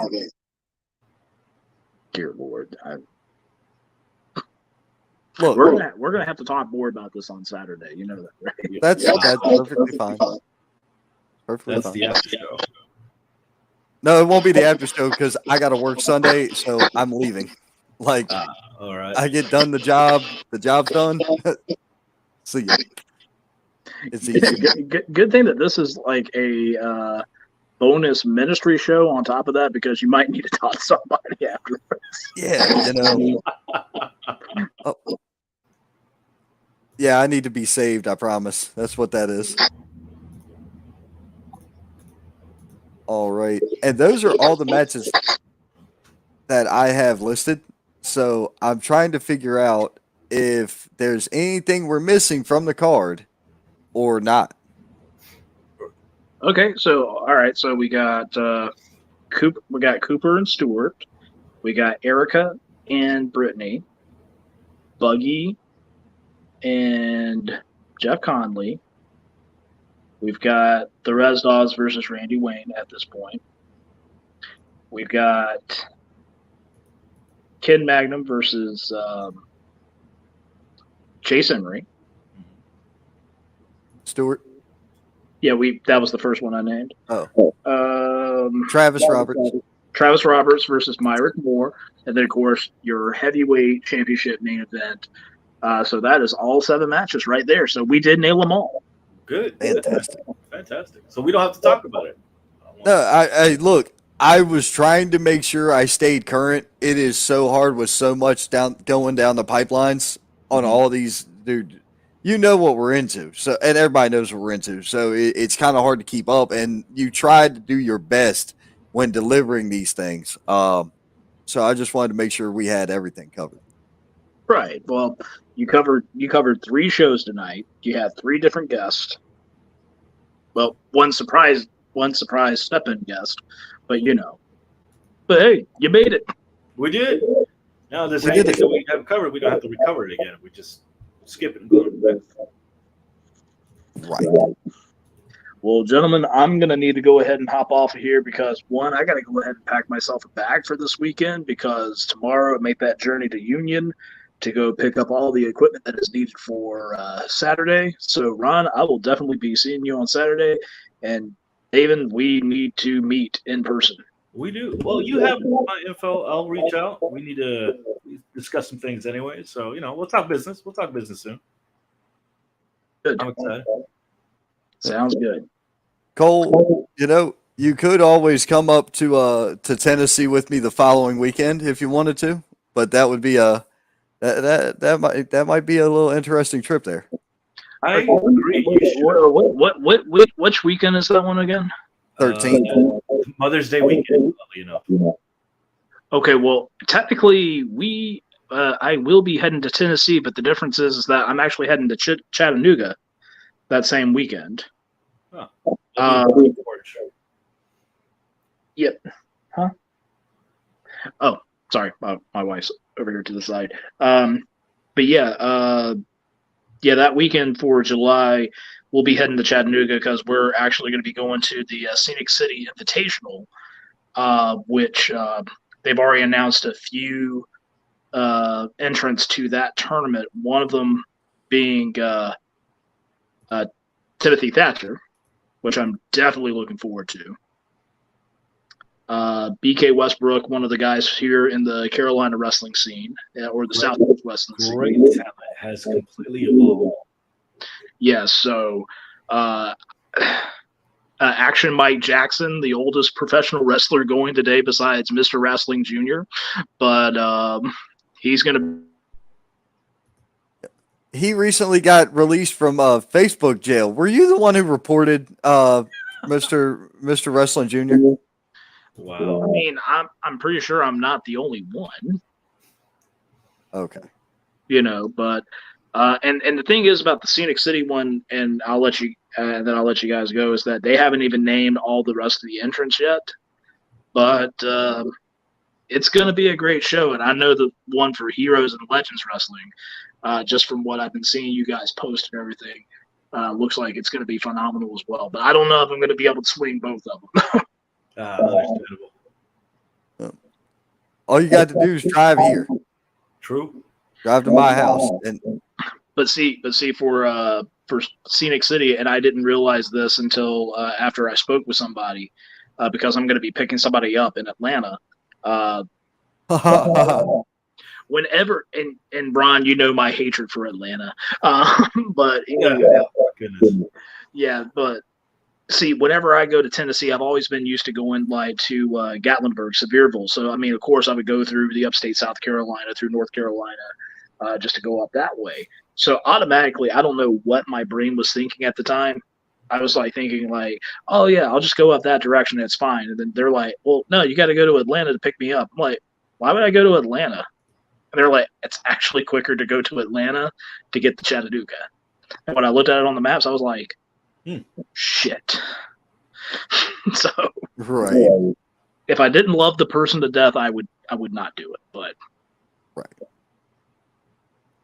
Well, Cole, thank you very much for joining us, man. I appreciate you stepping in for Randy. I'm sure he does too. So I will see you Saturday. We should hope to see you soon, sir. Take it easy, and hope you have a dope trip. All right, thank you guys. Have a good night. Thank you, dude. Can it get any bigger? Like, how much bigger can this get? Wow, I'm being serious when I say that. And I'm not for anybody out there. I'm not trying to be arrogant or pretentious or anything like that. I'm being sincere. Lay out the matches, lay out the cards, and deal with the talent that we deal with. It's like awesome. I now he has me interested in that. What's going on? I'm like, dang, is that going on the same weekend? Or is that in July? Oh, sorry. Pardon me. The event he was just, it's all right. The event he was just talking about. Yeah, I want to say that one's in July. That tournament he's discussing is in July. Let's just say the good doctor will be in the house. Okay, right? We'll just say the good doctor will be in the house. All right. For that one. But we already know coming up this weekend, you've got the Cinco de Mayo at the Waxhaw Tap House for XWW. Free admission, doors at 6:30. Dude, if you're in the region and you're not going. No, hold on. Cole's confused. Cole, it's not July. It's literally in about a week. No. The show he's talking about. Not the one we're going to. The one he's talking to. Yeah, he's going in July. We're telling him he should come up to Heroes and Legends with us to Tennessee. Yes, he should come. He should come with me next weekend. Yes, yeah, that's what I'm saying. I'll talk to him more on Saturday. I'll talk to him more on Saturday. I'll see what I can pull off. Now, I did not get a card for it, but Titan Wrestling Society is doing something with USA Main Event this weekend as well. So shout out to those guys and good luck to all of them as well. We got some comments. We'll catch the comments and then we'll go from there. Yeah, cool. Let's see here. Joseph Randy Ratequez said, "Hey, y'all, what's up, dude? How are you? Missed you last night, man." David Hines said, "Yo, brother, what's happening?" Sonia said, "See you guys tomorrow and Saturday. Good night, everyone. I enjoyed the show." Thank you. I greatly appreciate that. It means a lot. Thank you. Zach Hester chimed in. "Hey, how are you guys tonight, man? It don't get no better than this. It really don't get no better than this. It may be a little bit improved next week. We'll talk about that later. My bad. Thought y'all said July. No, man. The 13th, like 10 days from now. All you got to do is be here in the morning, and we go into Tennessee. And I got some potentially other people riding with me, and I can only imagine the fucking trouble if I put you three in a vehicle together. But it would be fun. It would be fun. I'm driving, so I will be fine because I will be driving. I'm okay with this. So there's that. I will be there. We're gonna have our own booth. Yes, great. we got merch. We got merch for sale. Yeah, merch, table, the whole nine. We're gonna be doing things cool while we're up there. I thought about it more and more. What we're gonna do is this: any wrestler that walks up wants to say some shit, guess what? Boop, we'll go live right then, right there on air, and we'll broadcast it out to the world. I got the okay for that. It's going to be jumping spots, random. We may end up with people wanting to sit down and talk wrestling for 15, 20. That's great too. We'll do that. We don't care. It's going to be a fun time. We want to be interactive. We want the fans to understand it. We're here for you. I don't give a damn about nothing else. I don't. I want to do this. I'll even bring my setup. If you can beat me in a match, a WrestleFest, I could see if I get you some merch. Maybe I'll think about it. Maybe do some fan interaction at the con. Man, look. I mean, I've got the gear bag packed, so I'm ready to rock. I mean, fantastic. Same. Yeah. We'll have the camera set up. We'll have, some of the podcast gear that we use with us. We'll have, just some shit, let everybody know. It'll be like a party. The party table is going to be for. our table. Oh, definitely. Oh, especially if the people I'm talking to are coming with me, you know it's going to be for real. Yeah. Good times. Good times. Oh, dude, it's going to be nuts. But so we know we got the Tap House. You know you got USA Main Event and Titan Wrestling Southside doing something this weekend as well. And still, we just got done talking with Cole about this. You've got Wrestling with Life Challenges too. That is from Heroes to Legends Wrestling. Psyched for the show. Can't wait to be there. I get to see another ring announcer perform. Because I learn. I observe, I learn, I watch. This is I'm ecstatic for that now. I was already hyped because I get to be around Bill. I always learn shit when I'm around Bill Hazelwood. If you don't learn anything and you're around Bill Hazelwood, you're an idiot. Like there's no way to splice it better than that. I mean, he's not wrong. If you don't learn from Bill Hazelwood, you're an idiot. I don't understand people that are like, oh, he's such a prick. Yeah, so who cares? You can learn from him. I bet you think people, I'll bet you, dude, that people believe Bill Gates is an asshole.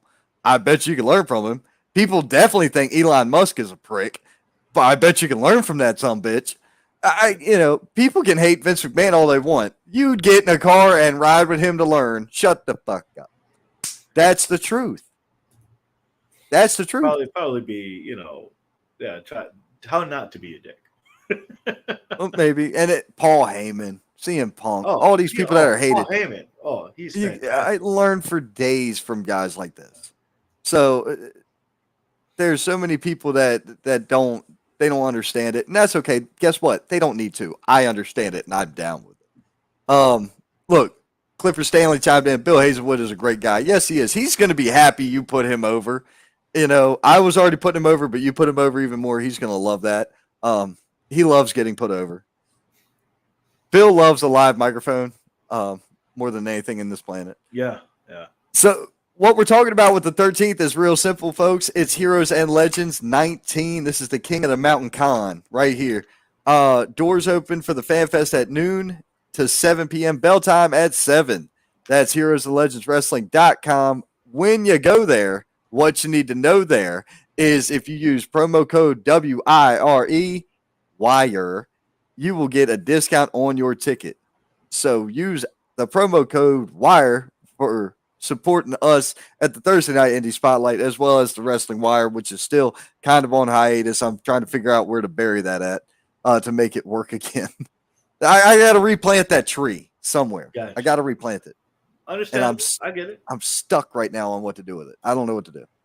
I'm really considering just going later on Sunday.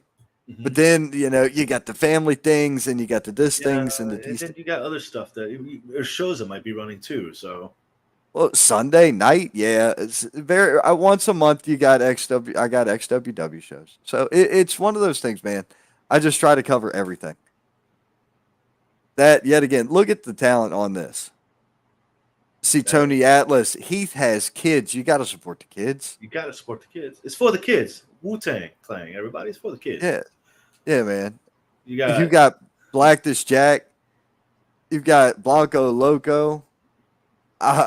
Look, Boogeyman, Thunder Rosa, Jordan Grace,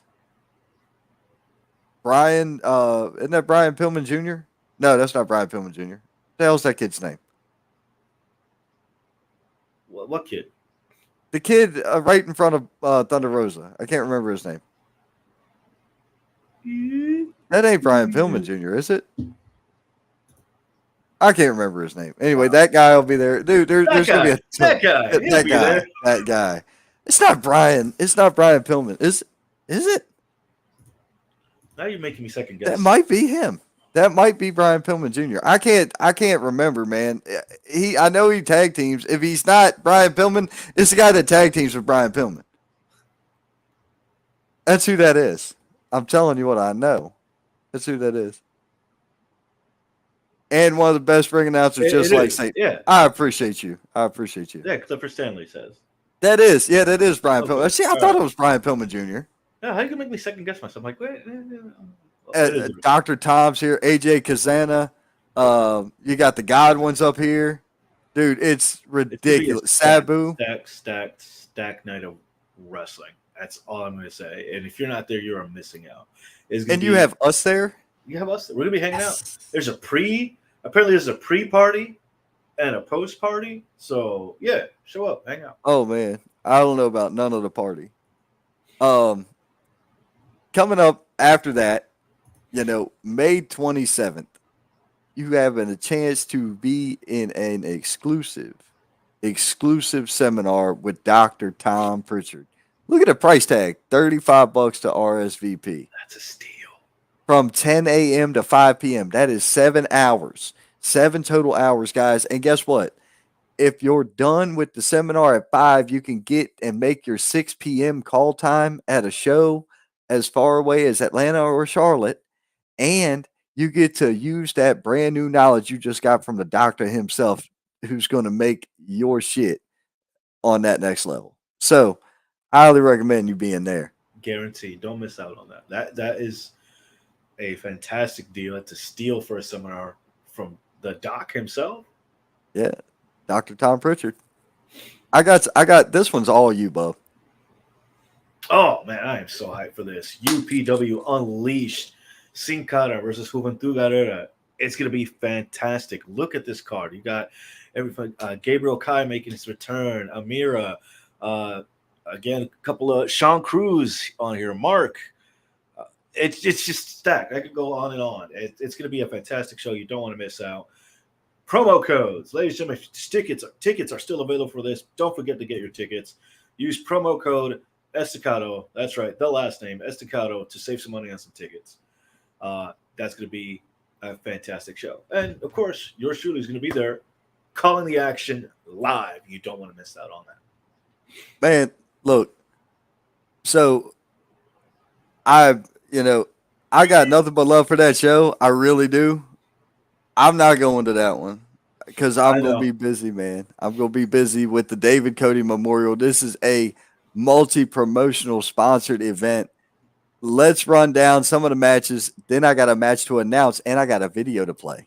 Yes, indeedy feed the needy. I have got something for y'all because if you haven't seen it or heard this yet, it's going to be some stank on it, okay?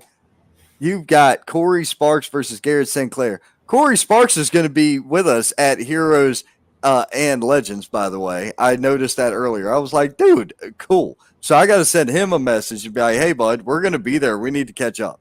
So hopefully we can get him to hang out with us a bit during the Fan Fest, catch a little interview. Good dude, solid worker. Crucifix versus the NCW champion in Commodore Legion. I've seen Crucifix wrestle in the last year. I've seen Commodore Legion wrestle in the last year. I don't know who the hell could solve the riddle of Commodore Legion. Yeah, I'm not going to lie. That dude is just out there. He's out there. When he performs, you can't predict what's coming next because it's unpredictable. He is unpredictable. So I am really excited for that match. I'm very excited for this match as well. The Heat Seekers versus Whiskey Business. These two are going. My money's on Whiskey Business as always. They're going to beat the ever-living shit out of each other. That's all I have to tell you. That's going to be a bloody, brutal battle. That's what I did there. Alliteration. Yes. Now, you've also got the Chris Vallo, the one guy who loves to, hate everybody, and the fans love to hate him as well. Locally hated Chris Vallo versus the Anomaly, Antonio Morgan. Brother. That is a big man. That's two big men throwing meat. That's what that is. That is going to be something to see. Because those two guys are going to go ape shit. I can see it coming. This is huge. This is huge. For those of you who do not know. Suicide. Mookie, yet again, another student of Ethan Case. This guy was a amateur wrestler as well. Phenomenal I mean, he is a superior athlete. He is a specimen. There's no denying it. So this cat versus Suicide, as crazy as they come, this is going to be something nuts. Yes. It's gonna be something special, guaranteed. There are so many great matchups coming on this card. I can't peg which one of them is going to be my favorite. I'm about to bring up one I find particularly interesting. Look at the team of this. You've got Buggy Wright teaming with Brittany Jade going up against Luca Daniels and Jasmine Howe. Buggy and Luca have had their issues. Jasmine and Brittany have had their issues. Now we just gonna throw them in there and watch all of them whip each other's asses. Hell's gonna break loose. It's gonna be a crazy matchup. Now, Jasmine has been just steamrolling lately. I've seen her in the beginning, kind of moving up and down the Carolinas, and let me tell you, she has some fight in her and some ferocity. It's gonna be dynamite in that ring. Let me tell you. That right there is one hard-hitting woman. Mm-hmm. I'm going to tell you one thing. She likes to hit, and she likes to hit hard. So that is going to be fun. Recently announced, the Rolls-Royce of Wrestling, Mr. Brino Royce, goes up against the top dog of the industry in Bebop, and that is champion versus champion. AW. I am ready to see that. Now, a while back last year, Mr. Bebop did get a dub over Mr. Royce. That occurred. Okay. That's a very different Brino in there now. From a year ago to now, Brino has dropped nearly 60 pounds. He has evolved. He's studying the game. I mean, there's a reason why he became a champion recently. Yep. It's going to be something. Now, the Outlaw Randy Wayne versus the Blue Collar Badass JD Drake is still on the books for this. This is June 3rd, not this weekend. Now, I'm going to take you to this footage right here, and we're going to talk about the very next matchup. That's exactly what I was hooking up in on. A bunch of punk-ass suckers sitting down conspiring again. I'm sick of you. I'm tired of you. You know, shut your ass up. I got one loaded up. You shut up. Every time I come here, there's always something new. I'm tired of this crap, okay? This time it takes three people. One of them's a referee, another one's a referee that's fat. Try to come at me and then count my pinfalls? What's that? I should be the heavyweight champion here. I am the longest reigning champion. Sit your ass! Ho! What you don't understand, man, you come around here saying you doing this and people doing that to you. You disrespected the Carolinas title. You disrespected the Pro Wrestling Union title. And y'all see you got a title in your hand that you've had for 4+ years. And you ain't defended against nobody. But I tell you what, this old guy, if I got enough gas in my tank, won't you give me a shot of that? Asshole! Oh, I'm the asshole. I'm the asshole. And you talking about gas in your tank, right? Yeah, I'm the asshole. Right. I'm the asshole, but there's enough tar in your lungs from all them years of smoking cigarettes. And they ain't all of them gonna smoke. You can't keep up with me. You can't keep up with me. Come on, bring away. What? You just give me a shot at that time. That's what you do. Hey, Frank, just bump this line out. You want to shot in? You want to win it? So, I'll see you. Hope you like that taste shit. I hope you like turning up, Jack. I hope you like. Cause that's gonna be mine.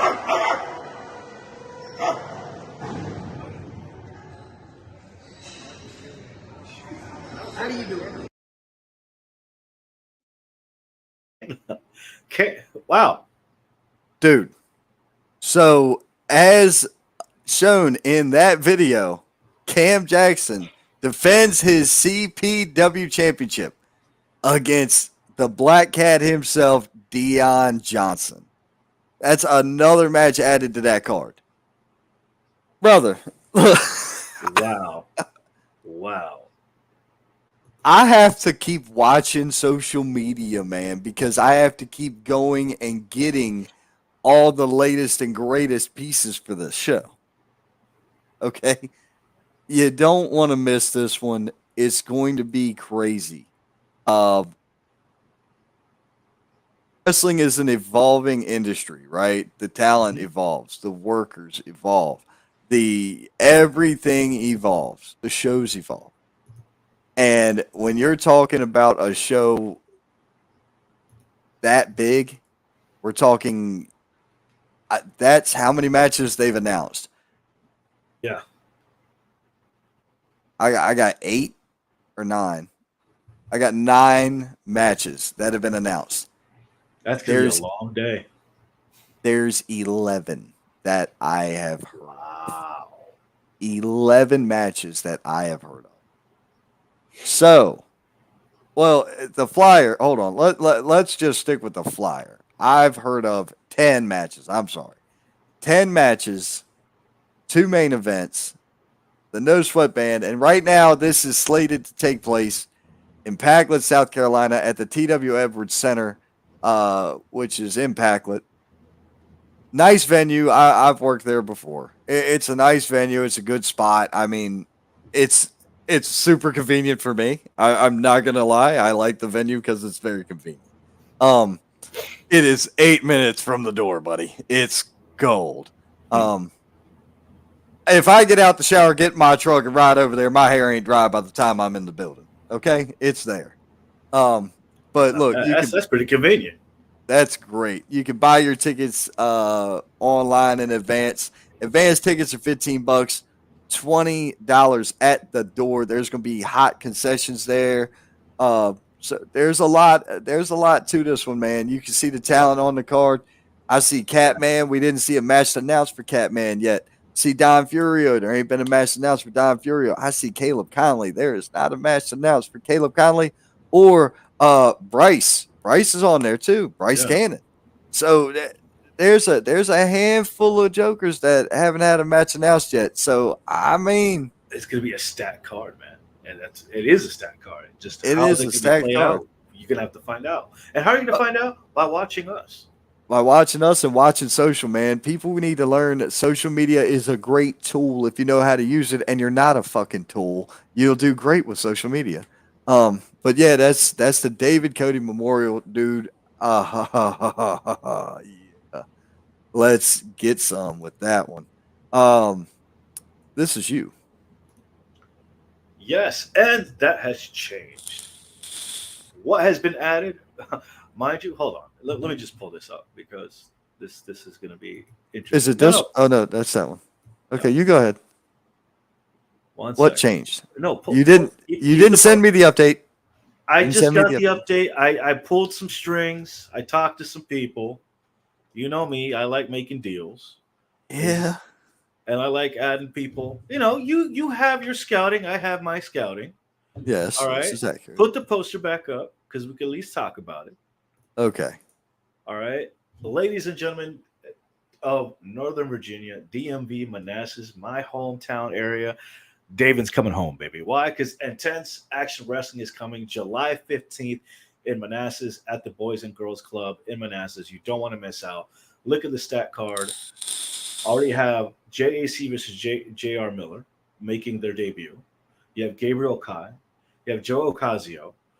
Now, pulled some strings from my boy because I haven't seen him in a while. Had to talk to the commish. And I'll share that video later on. This week, but a special announcement, and you're going to hear it from us once I get things rolling here. We have added somebody else to the roster, and we're going to have 8 great matches so far, and not all of them have been released just yet. So the new poster has been shared already, and I'm going to show you that real quick. Oh, okay. You could have just sent it to me, and I could have put it up here for us. Oh, yeah, well, I'm working on it. All right. Oh, okay. I didn't know. I've been downloading them. I've been downloading stuff all night, man. Yeah, yeah. Tell me about it. There's so many shows that we could be doing. It's ridiculous. I'm glad we have some help. When it comes to some of the stuff that we deal with here. We can't be everywhere. It sucks. I wish we could go to every show. Yeah. That's why, I'm grateful for the promoters to send me all the material and stuff, man. They constantly drop it, and then I share it to you directly, and that way we've got it, and we know we're going to use it. It goes back and forth. Yeah, it's fantastic. Yeah. And by the way, I did want to tell you, I had a really good conversation with James Johnson over the last weekend as well. Oh, I love that guy. Fantastic. Yes. Fantastic. Everybody does. Everybody loves James Johnson. I had a great conversation with him on Saturday. Just some things that I wanted him to know, and he wanted to let me know. And good dude. Shit. Anytime you get to work with tie-dye, you got it made. Oh yeah. Tie-dye and a bow tie. Let's go. I like that. I just shared it to you. That's the updated? Oh yeah. Oh, I see the difference. Okay. Yeah. Give me uno por favor. I wouldn't try to speak Spanish because I can barely speak English. There you go, bud. Un momento, por favor. Let's see here. So, look at that, ladies and gentlemen. Updated poster. You got Joe Ocasio on there. And now the big announcement is one-on-one. J. Cole versus Joe Ocasio. You're welcome. J. Cole. Wow. Hell yeah. Two monster men going one-on-one. That's just one of the matchups that's going to be for that. And yeah, tickets are available at iawpro.com. Get them now. Oh, that was not the button I went to hit. I apologize. I don't know what you're doing. I'm actually deleting some of the stuff that's no longer viable or used or no longer agreed upon. Oh, I got you. We got to get rid of the stuff that we no longer carry an agreement for. Gotcha. So let me just clear things up real quick. 8 matches. Some of them have already been announced. Like I said earlier, J.R. Miller and JAC making their Northern Virginia debut. You have Desmond King versus Isaiah Frazier, and the big one, Cole versus Ocasio. Get your tickets now. You don't want to miss out. Your boy, again, going to be doing the commentary live July 15th. My birthday weekend. What better way to celebrate David than come to a wrestling show and hang out with Dave? Dude, yeah, no. Just saying. What weekend is this? Saturday the 15th. Okay, that's not awful. That's not awful. That's not awful. It's a 4-hour drive? 4.5? Manassas, yeah. 6-ish. Well, you got to figure instead of going this way, you got to go this way. It's a little different. You got to rock 89 or 95 a bit further. Yeah, 95. Yeah, you take a 95 up there. It's only an hour and 15. Well, if I go home, it's 7 hours, 7.5, depending on that's right. Who's with me. I'm a little higher. That's right. Yeah, so Manassas is you got to go this way, which I got no issue with Manassas. I really don't. No. I built houses in Manassas years ago, like 20 fucking years ago. I built houses up there.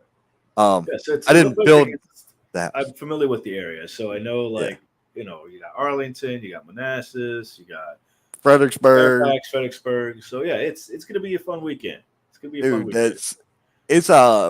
But Elliot in the morning says it the best, man. It's America's most livable community. I miss Elliot in the morning. God, that was like my favorite radio show. I really miss that show. Replays now. Really? Yeah. Do replays. He's still on. He does replays every now and then. It's weird. Like sometimes I go in, it's like, hey, I've heard this before. I was part of the advertisement for Elliot in the morning for like 9 months straight. I made a really messed up joke on air, and they used it as their ad for like 9 months. It's hilarious. When we get off air, I'll tell you the joke. That's great. But yeah, be there. Anymore. Be there. Off DMV. Air. All you peeps in the DMV who are bugging me, hey, when are you coming back up? When are you coming back up? Now's the time. July 15th. Do it. Come show. Come hang out. And the last one we have to announce. Oh, nice.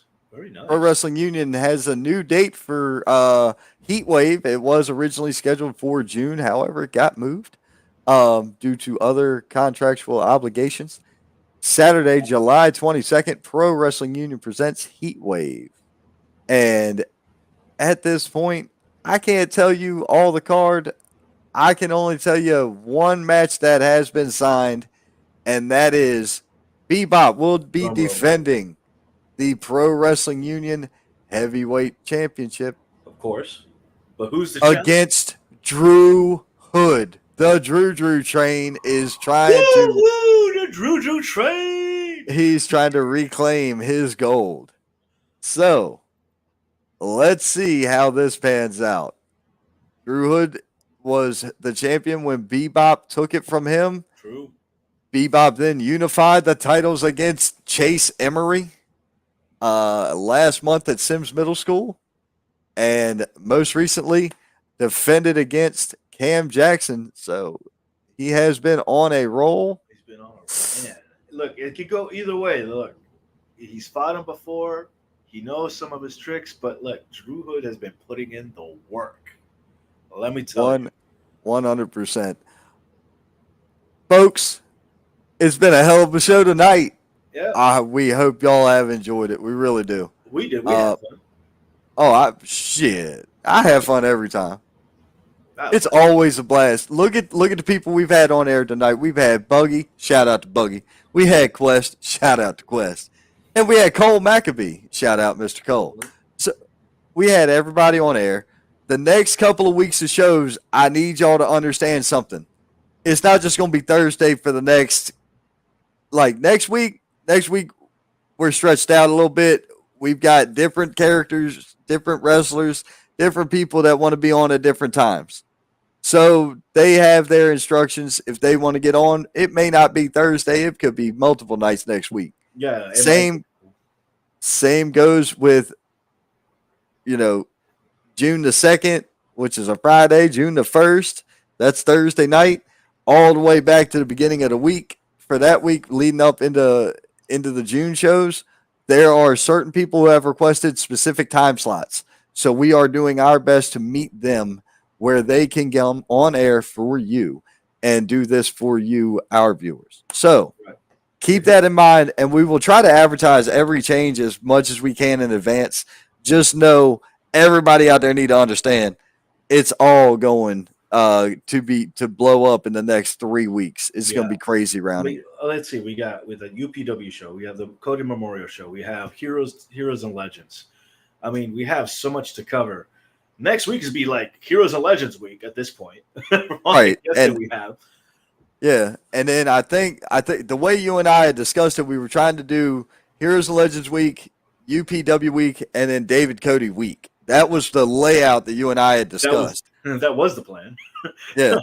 We're trying to keep to the plan, guys. So we're trying to make it make sense, okay, here. But either way. What now? $40 is $40. A great man once said that. And we're going to be having Blackdish Jack on the show, sir. Oh, we will get Blackdish Jack on the show? Blackdish Jack on the show. It's gonna be a weird conversation, but we're gonna have Blackdish Jack on the show. Hey man, look. Well, here's the thing: the man has no filter. You don't know what's gonna come out of that man's mouth, but it's gonna be a damn good time. I guarantee it. Cool. Then he sounds like my type of guy. I think we'll be fine. Fantastic. I think it's gonna be fantastic. As always, brother. Thank you for being here with me. Thank you for kicking in, your kick-ass co-host, and anybody be lucky to have you. Oh, stop it. Butter me up. I appreciate that. Same to you, man. You're a good guy, and this is great. This has been fantastic. Thank y'all for watching at home. We appreciate it, for hanging out with us at Thursday Night Indie Spotlight. No matter where you caught us, whether you caught us on the Twitter, the Twitch, the Facebook, the YouTube, or on the XWW Network, Roku, TV Live, as always. The new logos have been designed. We are waiting for them to arrive. That's all we're waiting on. I swear to Christ, everybody's been like, when y'all going to fix your logo? When you going to fix your logo? We're working on it. We're working behind the scenes. And we're also fixing stuff to put on T-shirts, merch coming your way. Oh, fixing stuff. Yeah. Look, I listen, let me tell y'all about merch and shit. And let me tell y'all about, backgrounds and stuff. I pay for shit. Let's go. I pay for shit. Let's do it. Let's work. Let's go to work.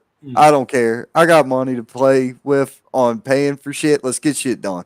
You got to pay to play. That's how it goes. But anyway, you know what else you got to do? You got to just come to the shows. You got to see us in person. You got to see us at these shows. You got to catch this action we catch because we catch the good shit. So, ladies and gentlemen, I've been your host, The Saint. I'm Devin Estacado. And we'll see you at the Indies. At the Indies. Deuces.